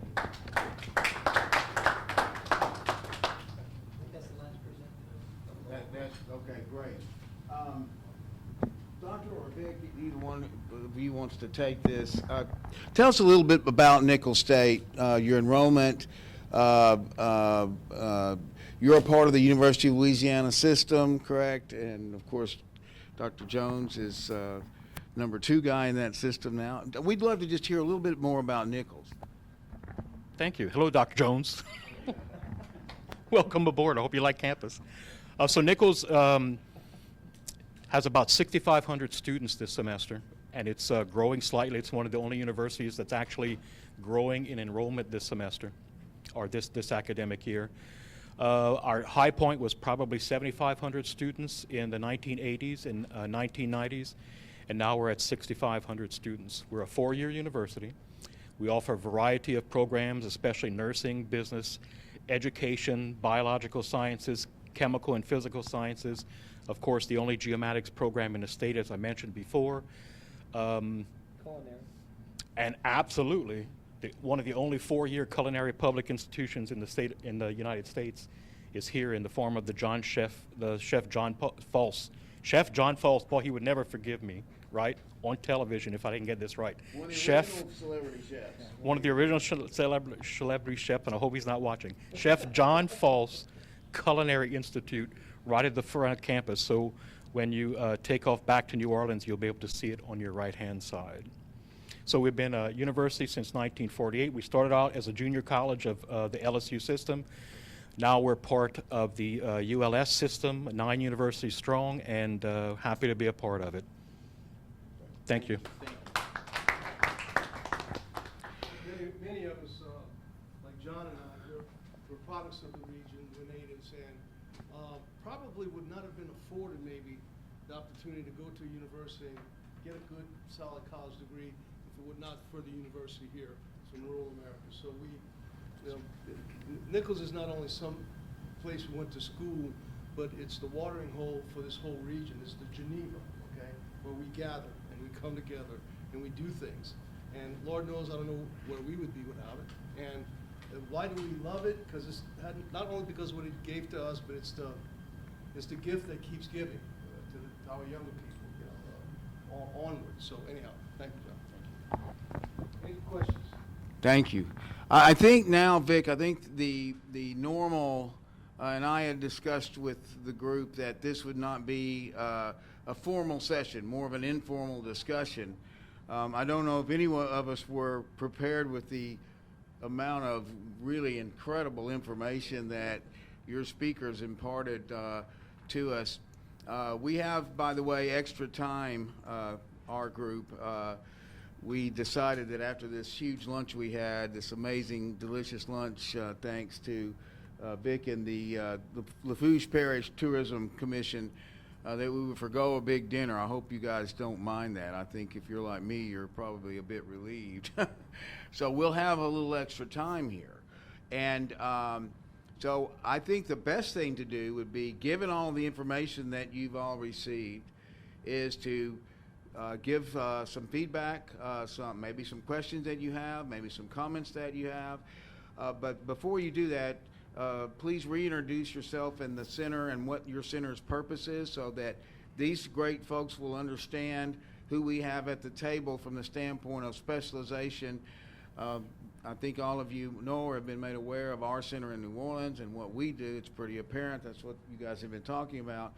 But starting, and I forgot to introduce Cato. I'm sorry, Cato Soshi, who's an independent, another independent entrepreneur, but who also works with the International Center of Excellence in Geneva. For the center directors in particular, and then our honored guests, if we could just go through with that format, I think that would be the most productive. So I'm going to pass the mic around and just keep it going. We're going to start with, I'm sorry. Sorry. Well, thank you very much. It has been extremely impressive what here today, and it's exactly in line with what we're trying to do with the International Center of Excellence program. Myself, I have a background as a lawyer, but for many years I'm working with economists and financial people for developing complex infrastructure projects in the mining sector, as well as, of course, PPP. And that's why I'm a General Secretary of the Center of Excellence, which is in charge to drawing policies, law, and institution. So today, for me, it's really very important. What we have been doing for many years now, not only the last 5 years from which we are with the Center of Excellence, but for much more than that with the International Association of Industry, International Association of Lawyers. What we have been doing is I'm always trying to improve the way infrastructure and mining project will be developed. We were very lucky to have large clients, and then we could do that as an extra. As a consequence, what happened is that for us, we are on the ground all the time, we find out that it's really too bad that good example in a particular region, in a particular sector, are not known in another region, in another sector. So, and we have spent a lot of time with the World Bank in all regions of the world to try to do that until we found out that the best way to improve this knowledge was to do that under the umbrella of United Nations. Not under the umbrella of the World Bank, not under the umbrella of a development agency, but under one. So then, in practice, we have been doing a lot of analysis on the real issues which prevent smooth development of project and resilient project. I come to the word of today. And it's clear that around the world, and we have been doing many, many projects on highways, on ports, on water, on power, and on mining, of course. And 2/3 of them in Africa, i.e. in countries which have hardly no rule of law, which really had to develop progressively for each project best practices. But that permitted progressively to find common solution to common problem. And what I will just be hearing today about, to start with, a vision, then a master plan, then prioritization, then evaluating the nature of the procurement that we'll be doing for a project, taking into account the available budget, the future budget, is exactly what we have trying to exchange more and more. Because what you say here today is exactly a conclusion where we arrive in several situations. And in particular, on the issue of resiliency of a project, which is a long-term project with a long life cycle. We know that all those projects will have an impact on the environment, an impact on the people, an impact on society. And the question is how to arrive to promote, under the umbrella of UNICE, best practices. Before promoting best practices, it is essential to be sure that we have sufficiently shared those best practices. And to give you a simple example, what was mentioned here in terms of master plan, in terms of planning, regional planning, is exactly what we have been obliged to do because it was essential for the community in one of the worst countries in the world, in Madagascar, 20 years ago. And the way you have described your master plan, the way you have described the regional development plan, that was done, of course, with the help of the multilaterals. That was done with the help of the World Bank. We had to develop a whole complete structure. We have to develop an integrated growth pole in order to make the planning, etc., etc. But that has been done. There has been good experience and bad experience. And to give you a flavor, and then I have a question. I don't want to take the floor too long. Just one question. We have been working a lot. This project, as many other projects in Africa, is the same. We call that socio-economic impact assessment. That's the word traditionally used, that you are certainly using the same word. Now, these assessments, at which origin are we doing the assessments? And how we can guarantee, because that now is a rule which is imposed to us by the international community of lenders, how can we guarantee that after a project, after a development, the situation for the people will be better than the situation they were on before. Otherwise, you don't do the project. And it means, in real terms, that there is a lot of work to do something which is extremely important when we speak of this SEIA, the terms of reference. And the work on the terms of reference becomes absolutely critical. What are the terms of reference on a socio-environmental impact assessment study which will meet the goal of sustainability and benefiting to the people? And on this, only on this, nowadays, when we have a large project in Africa, whether it is PPP, whether it is project in mining, whether it is in project in highways, etc., it takes on average 6 months of work, only for the terms of reference. And next question, how the terms of reference are implemented? Who is implementing the term of reference? Next question, what are the consequences when once the study is at the disposal of everyone? How is it possible for the public to challenge the study, to say, no, I'm not agreeing? And is it possible to start making a project before having for the study a final authorization from the government? So just to give you some elements, for us, it is essential. And we are, with another authority of Geoffrey, we have developed for 2 years a full program on planning and prioritization. And a part of the program of planning and prioritization of projects is precisely what you are mentioning here. So myself, what I'm suggesting is very simple.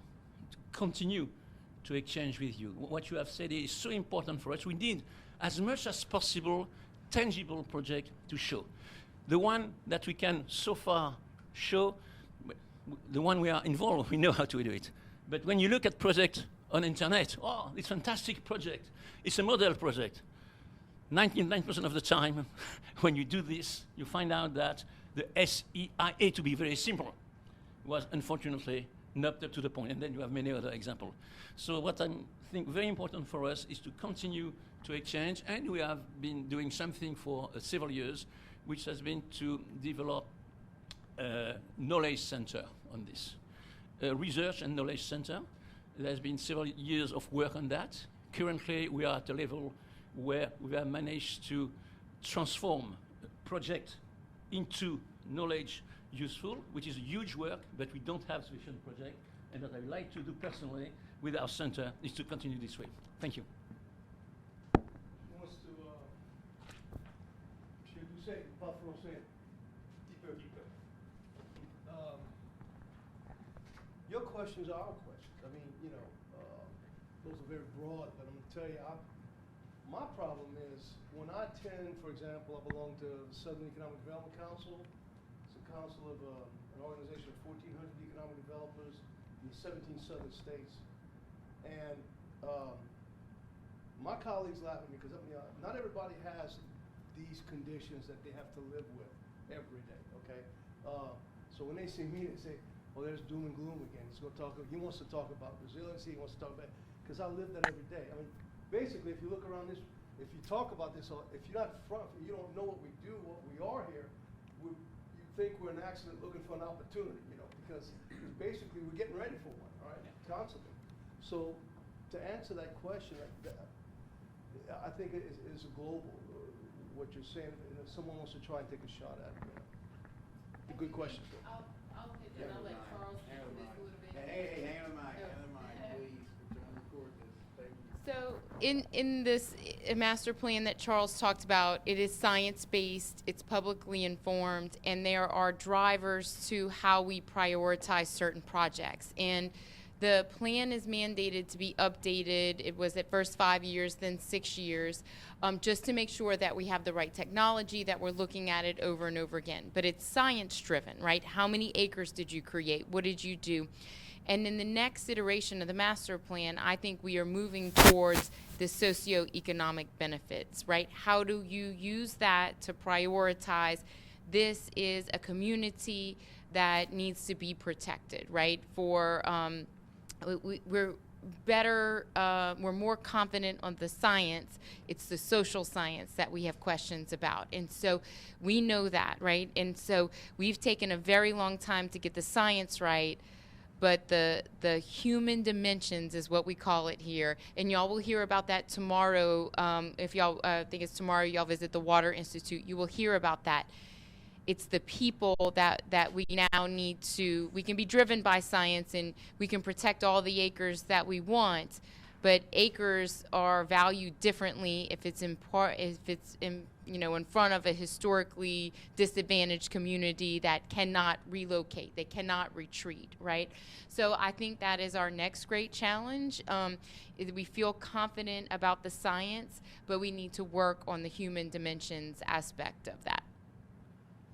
And the only thing I would add too is that, so it's one thing to design a plan for the coast that that addresses these existential problems, and everyone's for that. But when you come time to build an individual project, especially as the scale of implementation is getting larger and larger for our projects, covering 1,200 acres or tens of thousands of acres in the case of the diversions, then the impacts and the human the human dimensions become much more salient, and then the political nature of each project comes to the forefront. And so we have a complex permitting process through the federal government that we have to abide by, that kind of walks you through a process to make sure that everyone's been engaged and everybody's been talked to, but it's, I would say, from the point of view of people on the ground, it's wholly inadequate. I mean, it's very it is what it is, but but it's a common point of I think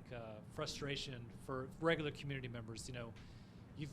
You've asked me what the problem is, and does it account for it or not? And from the state side, we're constrained by a set of permitting hurdles and regulations that are primarily conceiving of all projects as detrimental to the environment. And so we have major projects designed to change the trajectory of an ecosystem to where the current condition is not the best case condition. It's actually in a state of deterioration.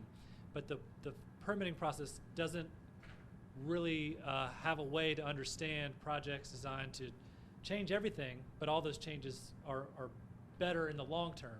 And then it comes back to how do you properly assess and mitigate or even compensate short-term changes that are detrimental to a community that might be wholly dependent on an area, but if not for that project, that area would be gone in 20 years or in 30 years or in 10 years. And what's that short-term versus long-term balance? And so, again, we have a federal permitting process that tries to marry those, but I know that that's a point of frustration. So, again, to Vic's point, this is a common situation I think we're all in. So happens,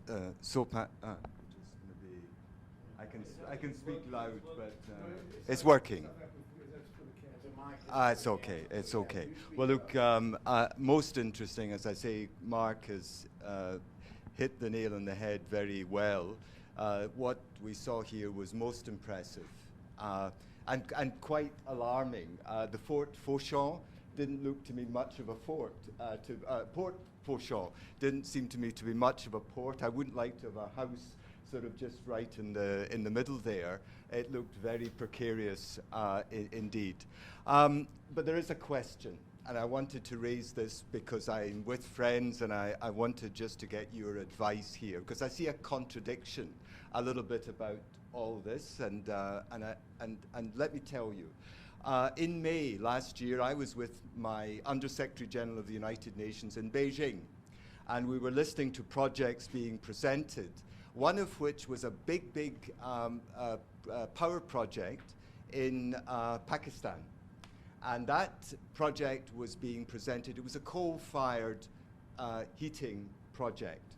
And it so happened that the people involved in driving the buses and dumper trucks, they're called, were women. And the gentleman was saying, well, we're women's empowerment. Isn't that absolutely fantastic? The Undersecretary General of the UN said, we have no, the words were, zero tolerance to the gas and oil infrastructure industry. Now, rising sea levels are caused by rising CO2 emissions. Our Secretary General paid a visit to Tuva, one of the islands that will be disappearing very soon because of climate change.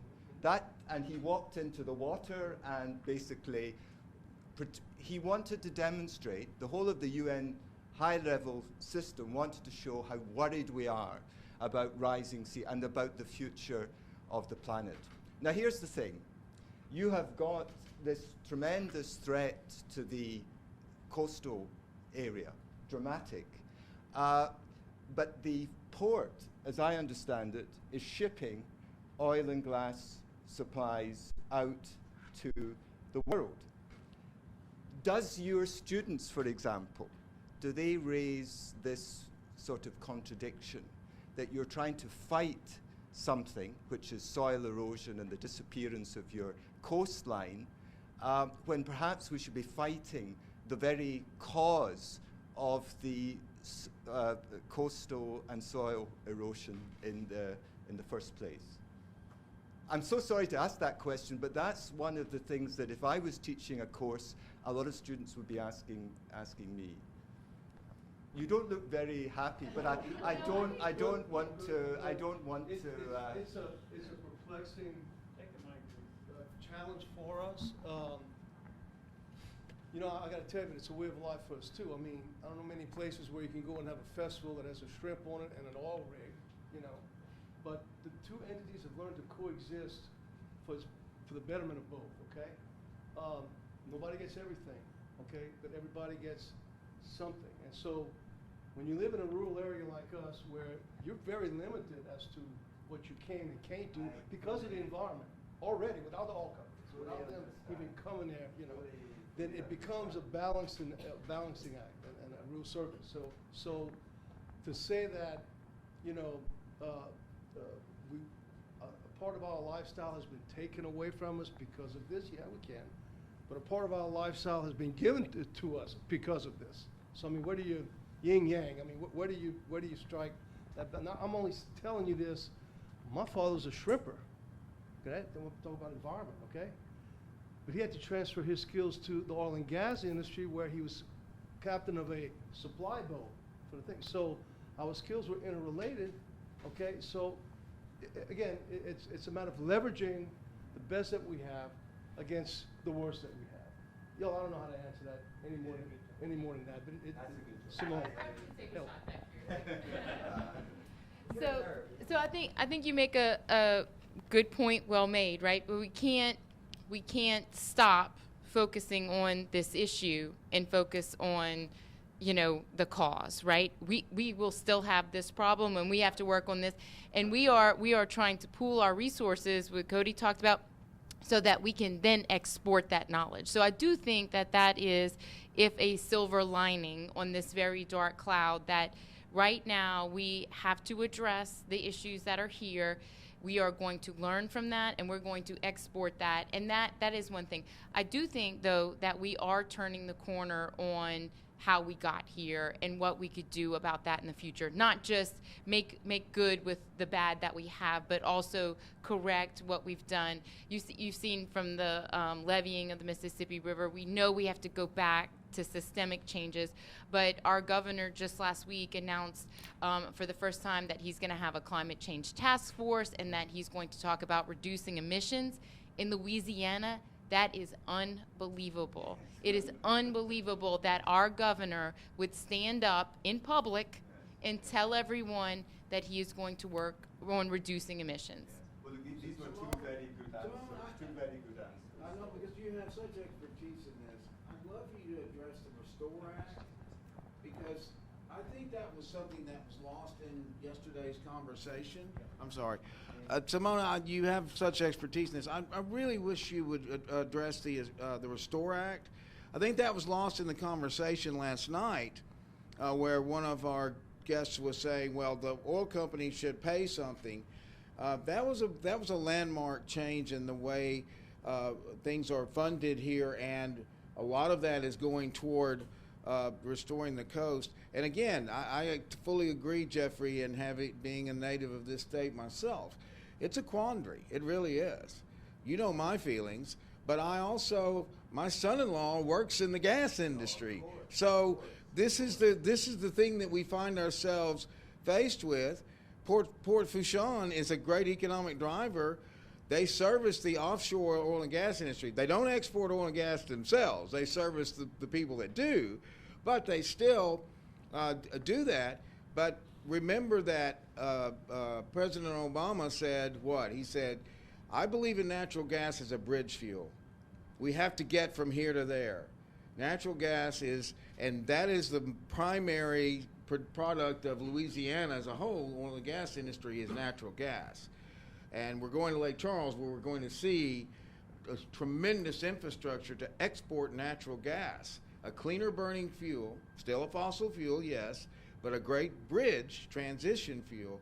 So I think there are some positive things we have to, we all, I think, recognize and face the reality. But the positive things, I think, are where we're trying to focus. But Vic, or you or Simone, either one, a little about the Restore Act, because I don't think our international guests may be familiar with that. I'll let Charles say that, but. Well, Charles. let Charles. address I'm sorry, it. Charles. Yeah, and Before then I can before I follow give up. this to Charles, though, let me say something about our government right now. You hit on it, okay? Since I've been living my 65 years, your 43 years, for the first time, we have the leadership, the government leadership, that's really questioning some of this stuff. It's not all pro-company, pro-industry, or pro-climate. It's someone who's really trying to find a balance somewhere in between there. I mean, I don't think we've had this much restoration work on the coast.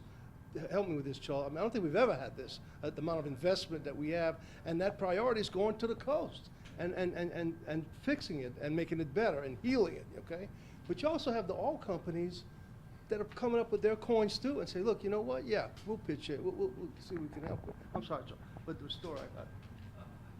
Point is, we've never had the leadership we have now that's addressing this issue. Yes, so I don't want to not answer the question. So I guess just a little bit on the restore. So the BP oil spill was 10 years ago, this April, and Good for you getting the money back from BP. I think yeah. that's a magnificent job. Congratulations.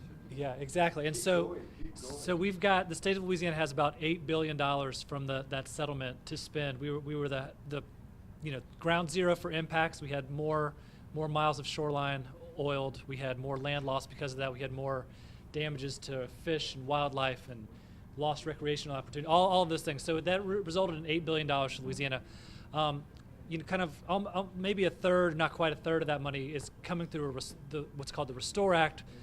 Previously, during an oil spill for violation of the Clean Water Act, the companies would be fined or pay a penalty that would go to the general treasury in case there was a future oil spill and the responsible party wasn't able to fund cleanup. There's just kind of like a emergency fund, and so the Restore Act was a new law that sent the money back to the Gulf Coast. So we were able to mobilize those dollars for the Coastal Master Plan, and a lot of people have made the argument that Louisiana and the Restore Act itself would not have been possible without a strong plan, a strong sense that we were going to do responsible things with the money. That we had a process, we had a way to connect injury to the right restoration. That there was going to be something there. But back to this larger question of this relationship between oil and gas and the drivers of climate change and this need here. So to reiterate Simone again, adaptation is something that we're going to have to do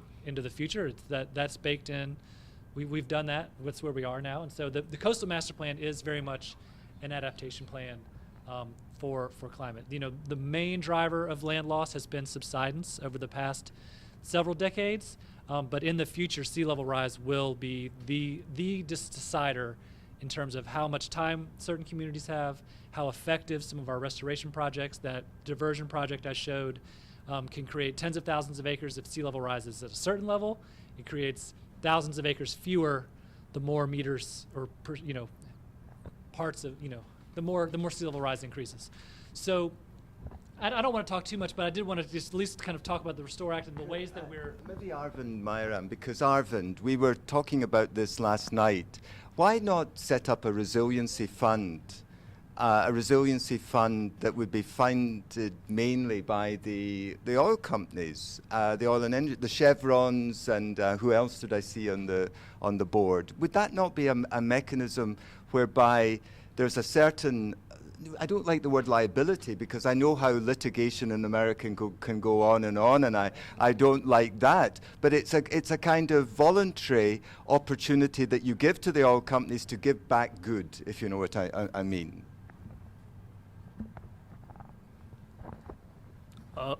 Thank you, Jeffrey. I actually was wondering, in the conversation that we are having, and I think, David, this also ties in with what we were discussing this morning. I'm not really getting a sense of how a public-private partnership is emerging out of all this. Because here's a lot of state action. There's a lot of money that the state is pouring in. There's a lot of re-engineering which is being done by the state. But I'm not seeing really the private sector as in partnership coming in and doing what we need to be doing. And I think as a PPP center of excellence, that's a point that we need to keep in mind all the time as to how do we design projects which will interest the private sector to start investing in resiliency projects. So I'm not getting that sense yet. Maybe it will emerge, but that's something that we need to focus on. But let me also come to the second part. Once, obviously, there is already a larger understanding under which this will come, which is the green funds which are coming up. So you have, the World Bank has a green fund, and so whereby smaller windows can be created. And as you said, this is not a tax, but there's a lot of CSR funding which can come in, because there's a corporate social responsibility now requirement. Billions of dollars. Yeah, I mean, in India, for instance, now by law, every company must give 2% of its profits as CSR funds for corporate social responsibility towards social projects. So there's a lot of money in CSR which is available, and if United Nations or if the World Bank, one of these were to initiate this process of putting a fund of this nature, which will be used for PPP projects, because the CSR funds cannot be used for state projects by nature. So you need to have PPP projects for which you can bring in as a viability gap funding, or or some similar kind of So you can do that. That is quite possible.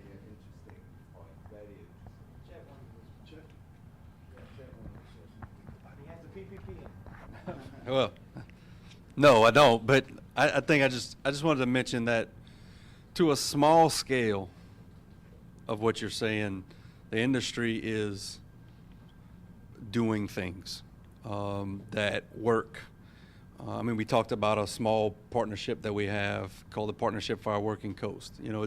It's small scale. It's not hundreds of millions of dollars. It's not billions of dollars, but it's a small scale. Part of the problem in Louisiana is that we have a legal climate that is pretty bad when it comes to the oil and gas industry and some legacy kind of lawsuit type of issues.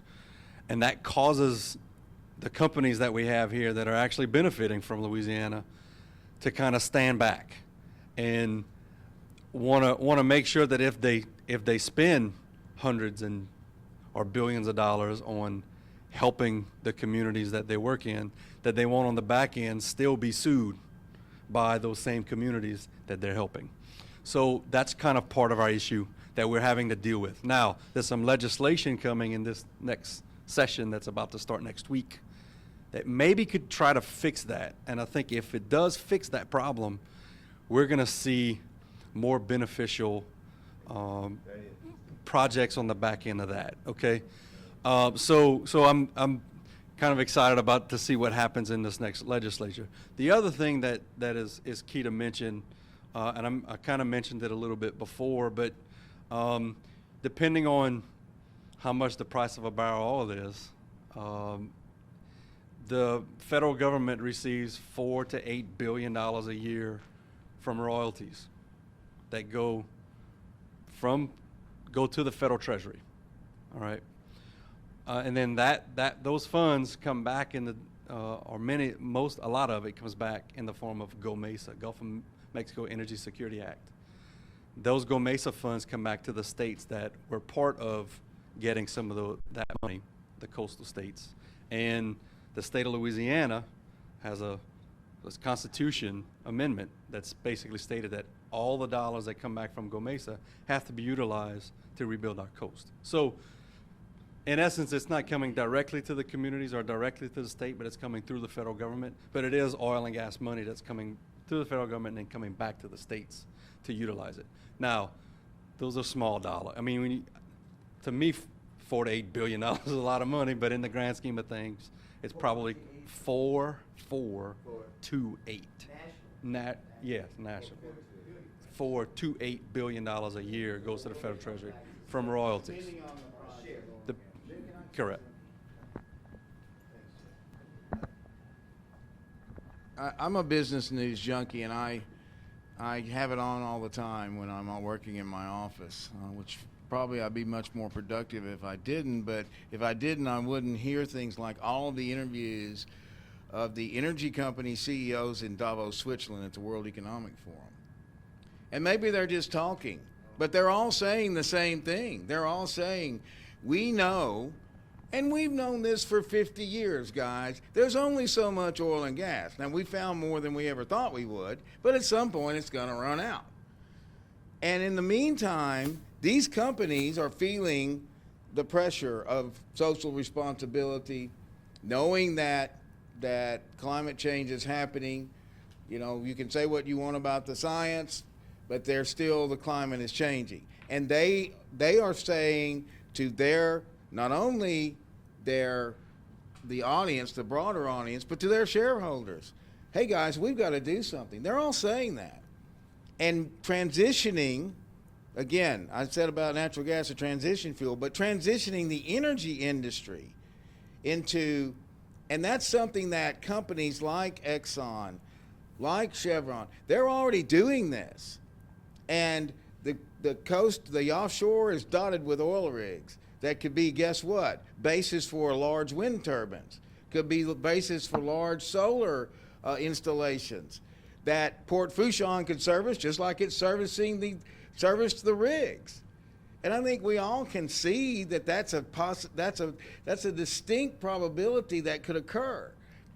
And so I like to think of not one or the other, but let's look at everything. And you mentioned something in your presentation that I think kind of just went like that.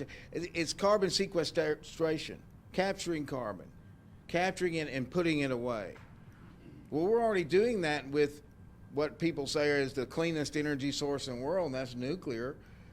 We're capturing and storing. We've been doing that for 60 years. So these types of things, these types of solutions where we really, everyone can at least win some. And I think that this region, because of its history, it's always had to be innovative to survive. I think this region has a chance to lead that. And I know the guy standing up there very well. He's one of my best friends, and I know that Vic would be the first to say, let's go. Let's do it. Ricardo, you have been wanting to, you've been very patient. Ricardo's been very patient. Our friend from Economic Commission for Latin America. Okay, thank you. Thank you very much. Again, thank you very much for my opportunity to be here. It is really, really very important for us. Congratulations for these presentations, and really very good. Especially the Charles presentation. Indeed, I am really shocked because the challenge of you are facing is huge. Yeah?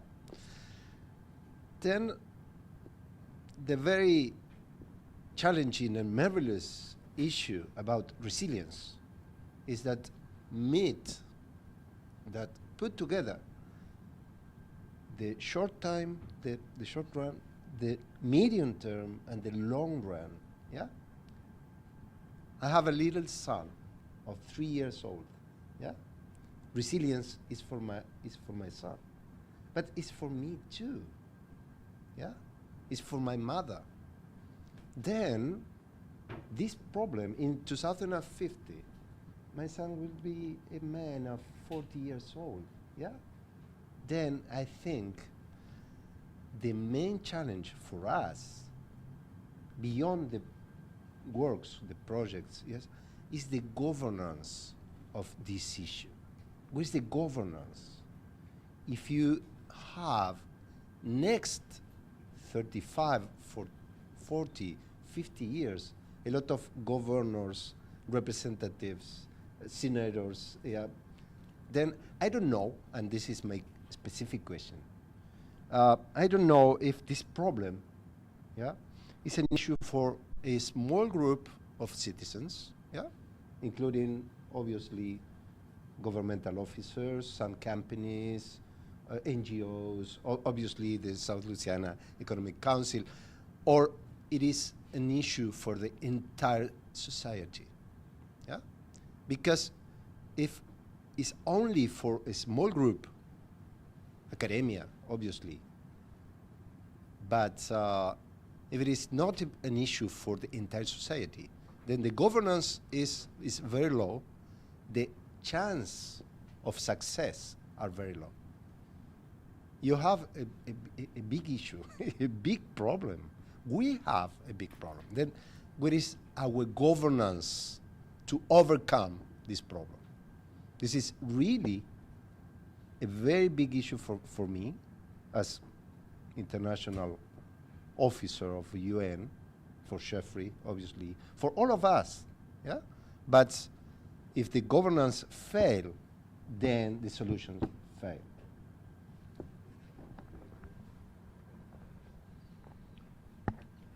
Good afternoon. My name is Diogo Oliveira. I'm the head for the International Specialist Center for PPPs on Water and Sanitation. But I also have other hats in my head. One is I'm the president for the National Water and Sanitation Strategic Plan for Portugal, which is a plan that is done every 7 years. I am a counselor for the National Water Council for the Minister of Environment. Well, I have other hats, like I'm a father, I'm a husband, but I have basically 2 questions and 1 comment. So for Charles, and with this hat of the presidency of the National Strategic Water and Sanitation Plan, what we are doing in Portugal is when we establish goals and targets for each 7 years, we put all the resources necessary. So if we say we want to raise, for instance, network coverage from 80% to 85%, we establish how many millions that will cost and where are the resources, where they came from. And then we have these monitoring solutions that basically are done with performance indicators that we evaluate every year to see if we are on the good path or if we have to, at some point, to have some remedial actions. So my question to you, Charles, is if you have this huge, task on your shoulders, if you have some sort of monitoring tools and resource planning tools that when you say you have to do this $4 million investment in the year 2021, if you already know where the money comes from and if you have these monitoring performance indicators regarding deviations either on time or on budget or whatever. The second question is for Chet. I would like to understand a little bit more how do you do these lease contracts on the port? So you say you are an asset management holding company, and basically what you do is managing assets, and then you lease them. Is this a pure lease like real estate, or do the entities that do the lease have obligations of operation, maintenance, renewal, investment, and so on? Because if so, we may be on the presence of a PPP. And last, it's a comment around, well, Jeffrey Hamilton and Lafont discussion about the balance of, well, having on one side, well, the entities and the assets that are doing damage to the environment, like dikes or, well, this oil activity on one end, and having, well, to recover and having to rebalance the environment on the other hand. So my comment is, we are basically on the presence of an environment impact mitigation. And this can be done either, well, reactively or with a plan. But basically what you are doing and what we have seen here, from my understanding, is a mitigation, and a huge mitigation plan. As you said, La Fontis is something that was never done, and at a scale that probably was never seen. But I take, well, would I say, I have to congratulate you for the effort and for the commitment of the entire society to try to mitigate these environmental impacts in the way that you are doing on a so big a scale. So basically this is it. Thank you very much.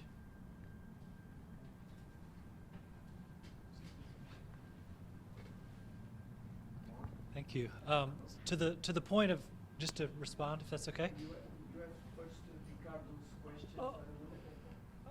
Well, so I guess thinking back, first of all, I do think that one of our challenges is to better position the master plan as a vehicle for private investment.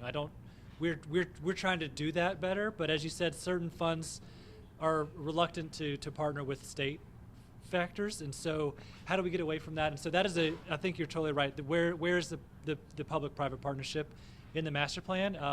That's a question that we're asking all the time, and we're trying to get there. I can't remember did you have a point for me? Ricardo's question Yeah. was whether was the whole governance issue. Oh, the governance, Whether yes. Whether you involve just a small group of people in the know, or whether you make it into a wider society discussion, which I think is a very sort of pertinent. It is complete. You hit the nail on the head completely. That is the problem. And so all the wonderful projects we want to do, they have to be operated and maintained, and they have to be supported by a tax base. They have to be voted for. With these plans that we present, we have to get a legislative approval, which requires just a civics education, and that's something that I think that we're lacking. To speak broadly, I mean, certain pockets are doing very well, and the students they understand that the river made the state and why these things are happening, but many people don't. It's not, even though the hurricanes and the land loss is something they can see, the causes and the why and how this plays out of the future is something that we have to do a lot of work on. But that also gets to governance too, because right now we've got this agency that's in charge of implementing, figuring out the right thing to do and going out and building it. But when it comes to, well, are we also supposed to do the educating ourselves? And if so, do we have additional funds to do that? Or how do we better partner with actual educational aspects of government, or universities, which I think we've talked about today? We are working with universities well, but how do we do a broad-based education to lift everyone up to where we're supporting this? And then for the governance, Louisiana has experience of kind of remodeling government after Katrina, and I think we're on the verge of seeing the need for that again. We had flood events in 2016 that flooded nearly 100% of the state, but it wasn't a coastal flood, it was rainfall events. And so we've seen how different kinds of flooding have challenged the way that we manage our jurisdictions. So we're trying to move to a watershed model across the state, but that's also posing a challenge for, well, which department does that? And so we're trying to figure out whether we want new, fresh departments that combine things like we did at CPRA, or whether it's better to link departments that have similar missions. And then as we get into the climate mitigation space and the resilience space that I'm working on too, that same question is there again. So if the coast is changing like this and CPRA has this responsibility, well, what is the responsibility of the Workforce Commission or the Economic Development Branch to help meet that challenge or prepare for that challenge? And so governance is something that we are actively pursuing, but we don't have answers for. We just have we have problems, and we're kind of building up the pressure behind the dam to where we're going to have to figure it out pretty soon. But the need is very much there, and then in terms of like decision making and monitoring and understanding kind of the needs and making sure the projects continue to respond to the need, we've got a series of, on the ecosystem side, it's the most straightforward. We've got a series of almost 400 monitoring stations across our coast that are measuring multiple things in real time that it creates this big base of knowledge that our scientists are able to kind of keep mining for the right information. And we have a very large project planned for Southwest Louisiana, where you will be in Lake Charles. The natural gas plants that you'll see utilize the Calcasieu ship channel, and so that ship channel is the exit port for all this oil, this natural gas. It's also a conduit for salt water that's helping to destabilize the ecosystem of that part of the state. So we have a major saltwater control structure, thank you, Chet, planned for that area. But after looking at the monitoring data from what's really going on in the marsh, it's inundation that's actually killing the marsh faster. Saltwater will be a problem for the long term, and so saltwater's not off the table, but the fundamental purpose of the project has been completely rethought because we're trying to solve the wrong problem. And to do that, I think that speaks to, so that was it's a risky thing to do, to tell a part of the state that we're going to spend $266 million on a major structure for you, and then to go back and say, well, we actually don't know what we're doing. We want to change our mind and do it differently, and maybe that investment won't be that high. And so it's a big risk, but it's a risk that's following kind of the science in a way, and I think that that's something that we're committed to. And so in the long run, I think it's the right thing to do, but it definitely poses challenges. Question for that? Do you have another one on lease? Well, he asked a question about our leases. So, sorry. So on our leases, how they work is a company comes to us, they say, I want 1,000 feet of waterfront with this many acres of land behind it. So we lease that to them. Now, we more than likely have built the waterfront for them. We've built the land up because it was open water before. So then we price that out. We in turn lease that property and lease that improvement, that bulkhead, to them. And then they then build out their facility the way they want to service their customer, however best that is. Buildings, office space, lay down yard for equipment and products, whatever it is, tanks, whatever. And then they just continue to pay rent through the life of the lease. Our leases are typically a 30-year, so it's a 10-year primary with 4 to 5-year options. Then at the end of that lease, whenever that may be, most of the time we just continue to extend them. But at the end of the day, if somebody gives up their lease, all the assets that they have put into the ground that are not movable, they become the port's asset. We've just had, quite honestly, because of the downturn in the industry and bankruptcies that have taken place, one bankruptcy in particular, Petroleum Helicopters, they shut down a facility. We have just, for the first time ever in 60 years of the port, received the lease back with a building, and we have to find a tenant for it, but at the end of the day, it's a loose public-private partnership. We don't, if somebody's going to lease a site from us, we would anticipate that they wouldn't pay a high price of waterfront rent and improvement rental and not do something with the site to generate revenue to actually at least pay for that lease. But there's not necessarily a bunch of teeth in the lease that says you have to go and develop something on the site. As long as they're paying the rent that we have set for the site, they can continue to do that for many years until they develop the site. So it's kind of, sort of a public-private partnership, but not a real heavy on that. Thank you. Well, if I may, I'd like to go back to really what you are trying to achieve with UNICE, which is PPP.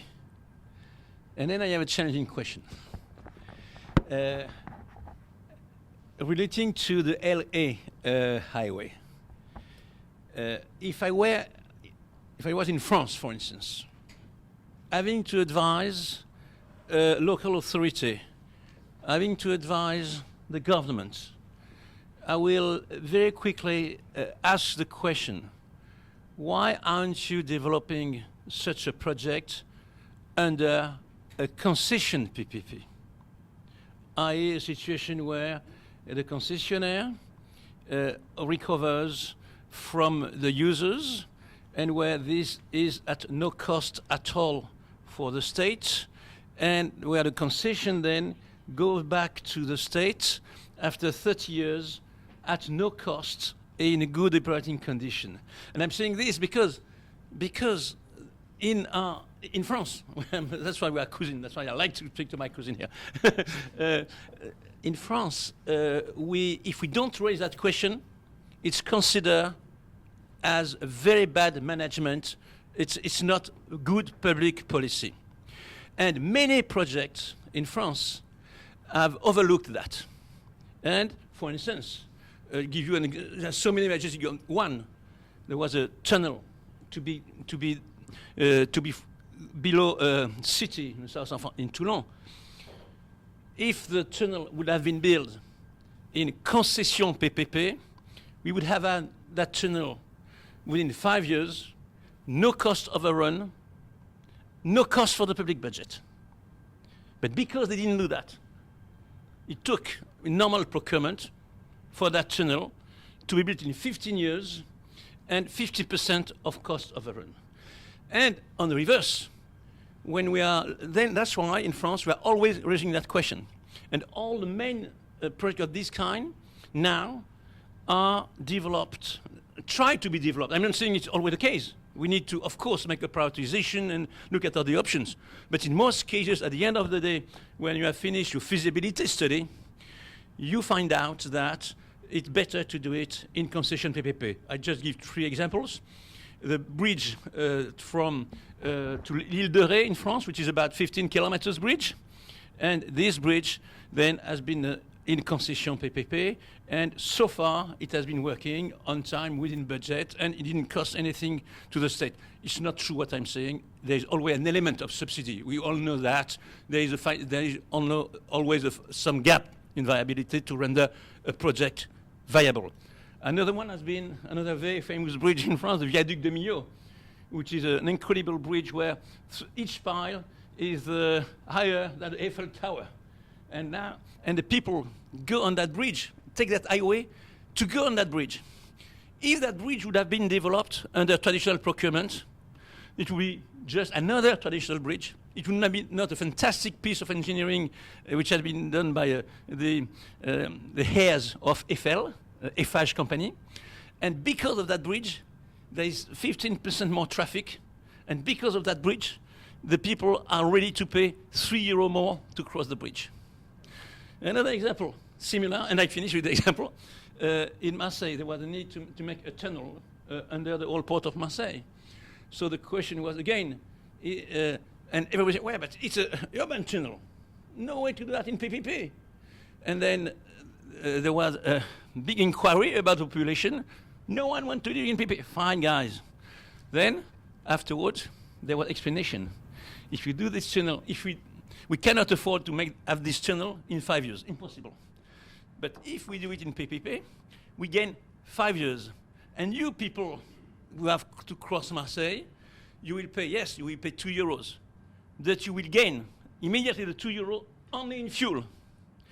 So then that is what is challenging. And I like what is being developed in the US in this respect, in the state of Virginia, for instance, where I understand that they are going very much along those lines. And that's why I'm reading this question to you.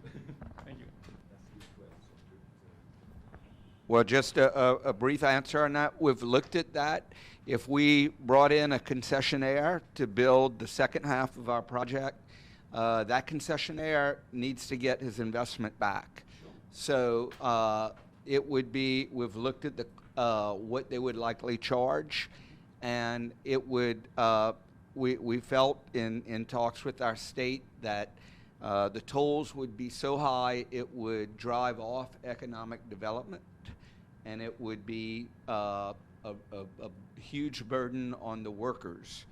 In our case, you know, the majority of people going down that pay the existing toll, 2/3 of them are going to Port Fourchon, and 1/3 is going further down to the island. We don't feel we can charge more tolls because we think it'll affect the economics of the area.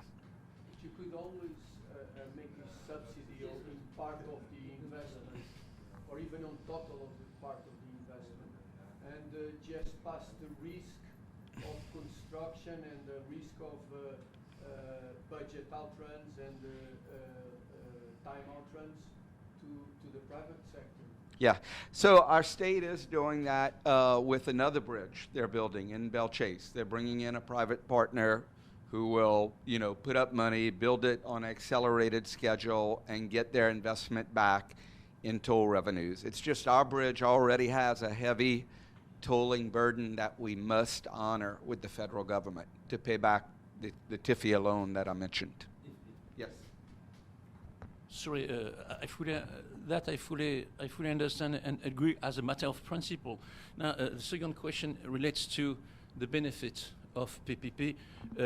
Here you are mentioning that the tariff might have been too high, yes, and the question is, in order to mitigate this, but still to do it in PPP, there might be an element of subsidy. Now, frankly, in France, in many countries, always like in water, like in most PPP projects, there is an element of subsidy in order to have a viable economic and financial project for the concessionaire. That is one thing. The second point, which I think is equally important, if not more important, is that through that system, you are guaranteed to have a project which is developed in time and within the budget.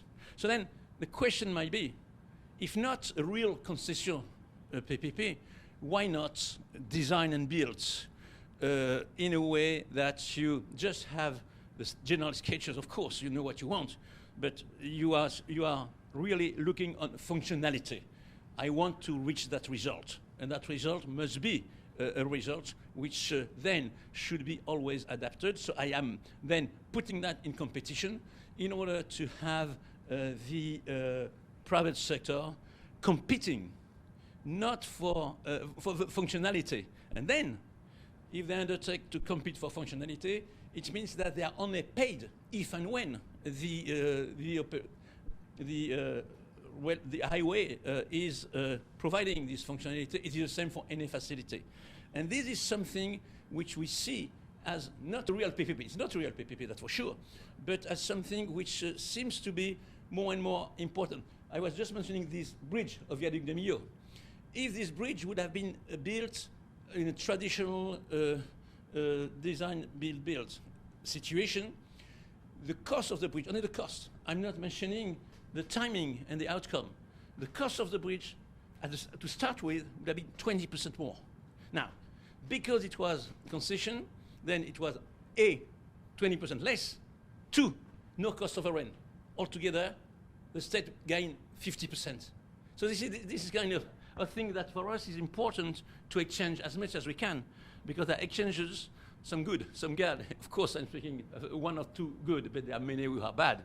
So the thing to do, we feel, is to share as much as possible to arrive to standards of excellency under the leadership of Geoffrey, which put the good thing on the right track, if possible. It's actually something you said that I think Charles can use, but that's what the sharing is about.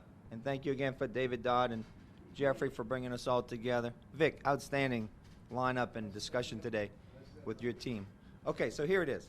A few seconds ago I heard we moved into PPP, mechanics, initiatives, ambition, acceleration. So you have an epic plan that's very bold by any state measure, especially a small state like Louisiana, small population, small resources, $50 billion to execute on this over 50 years. But I heard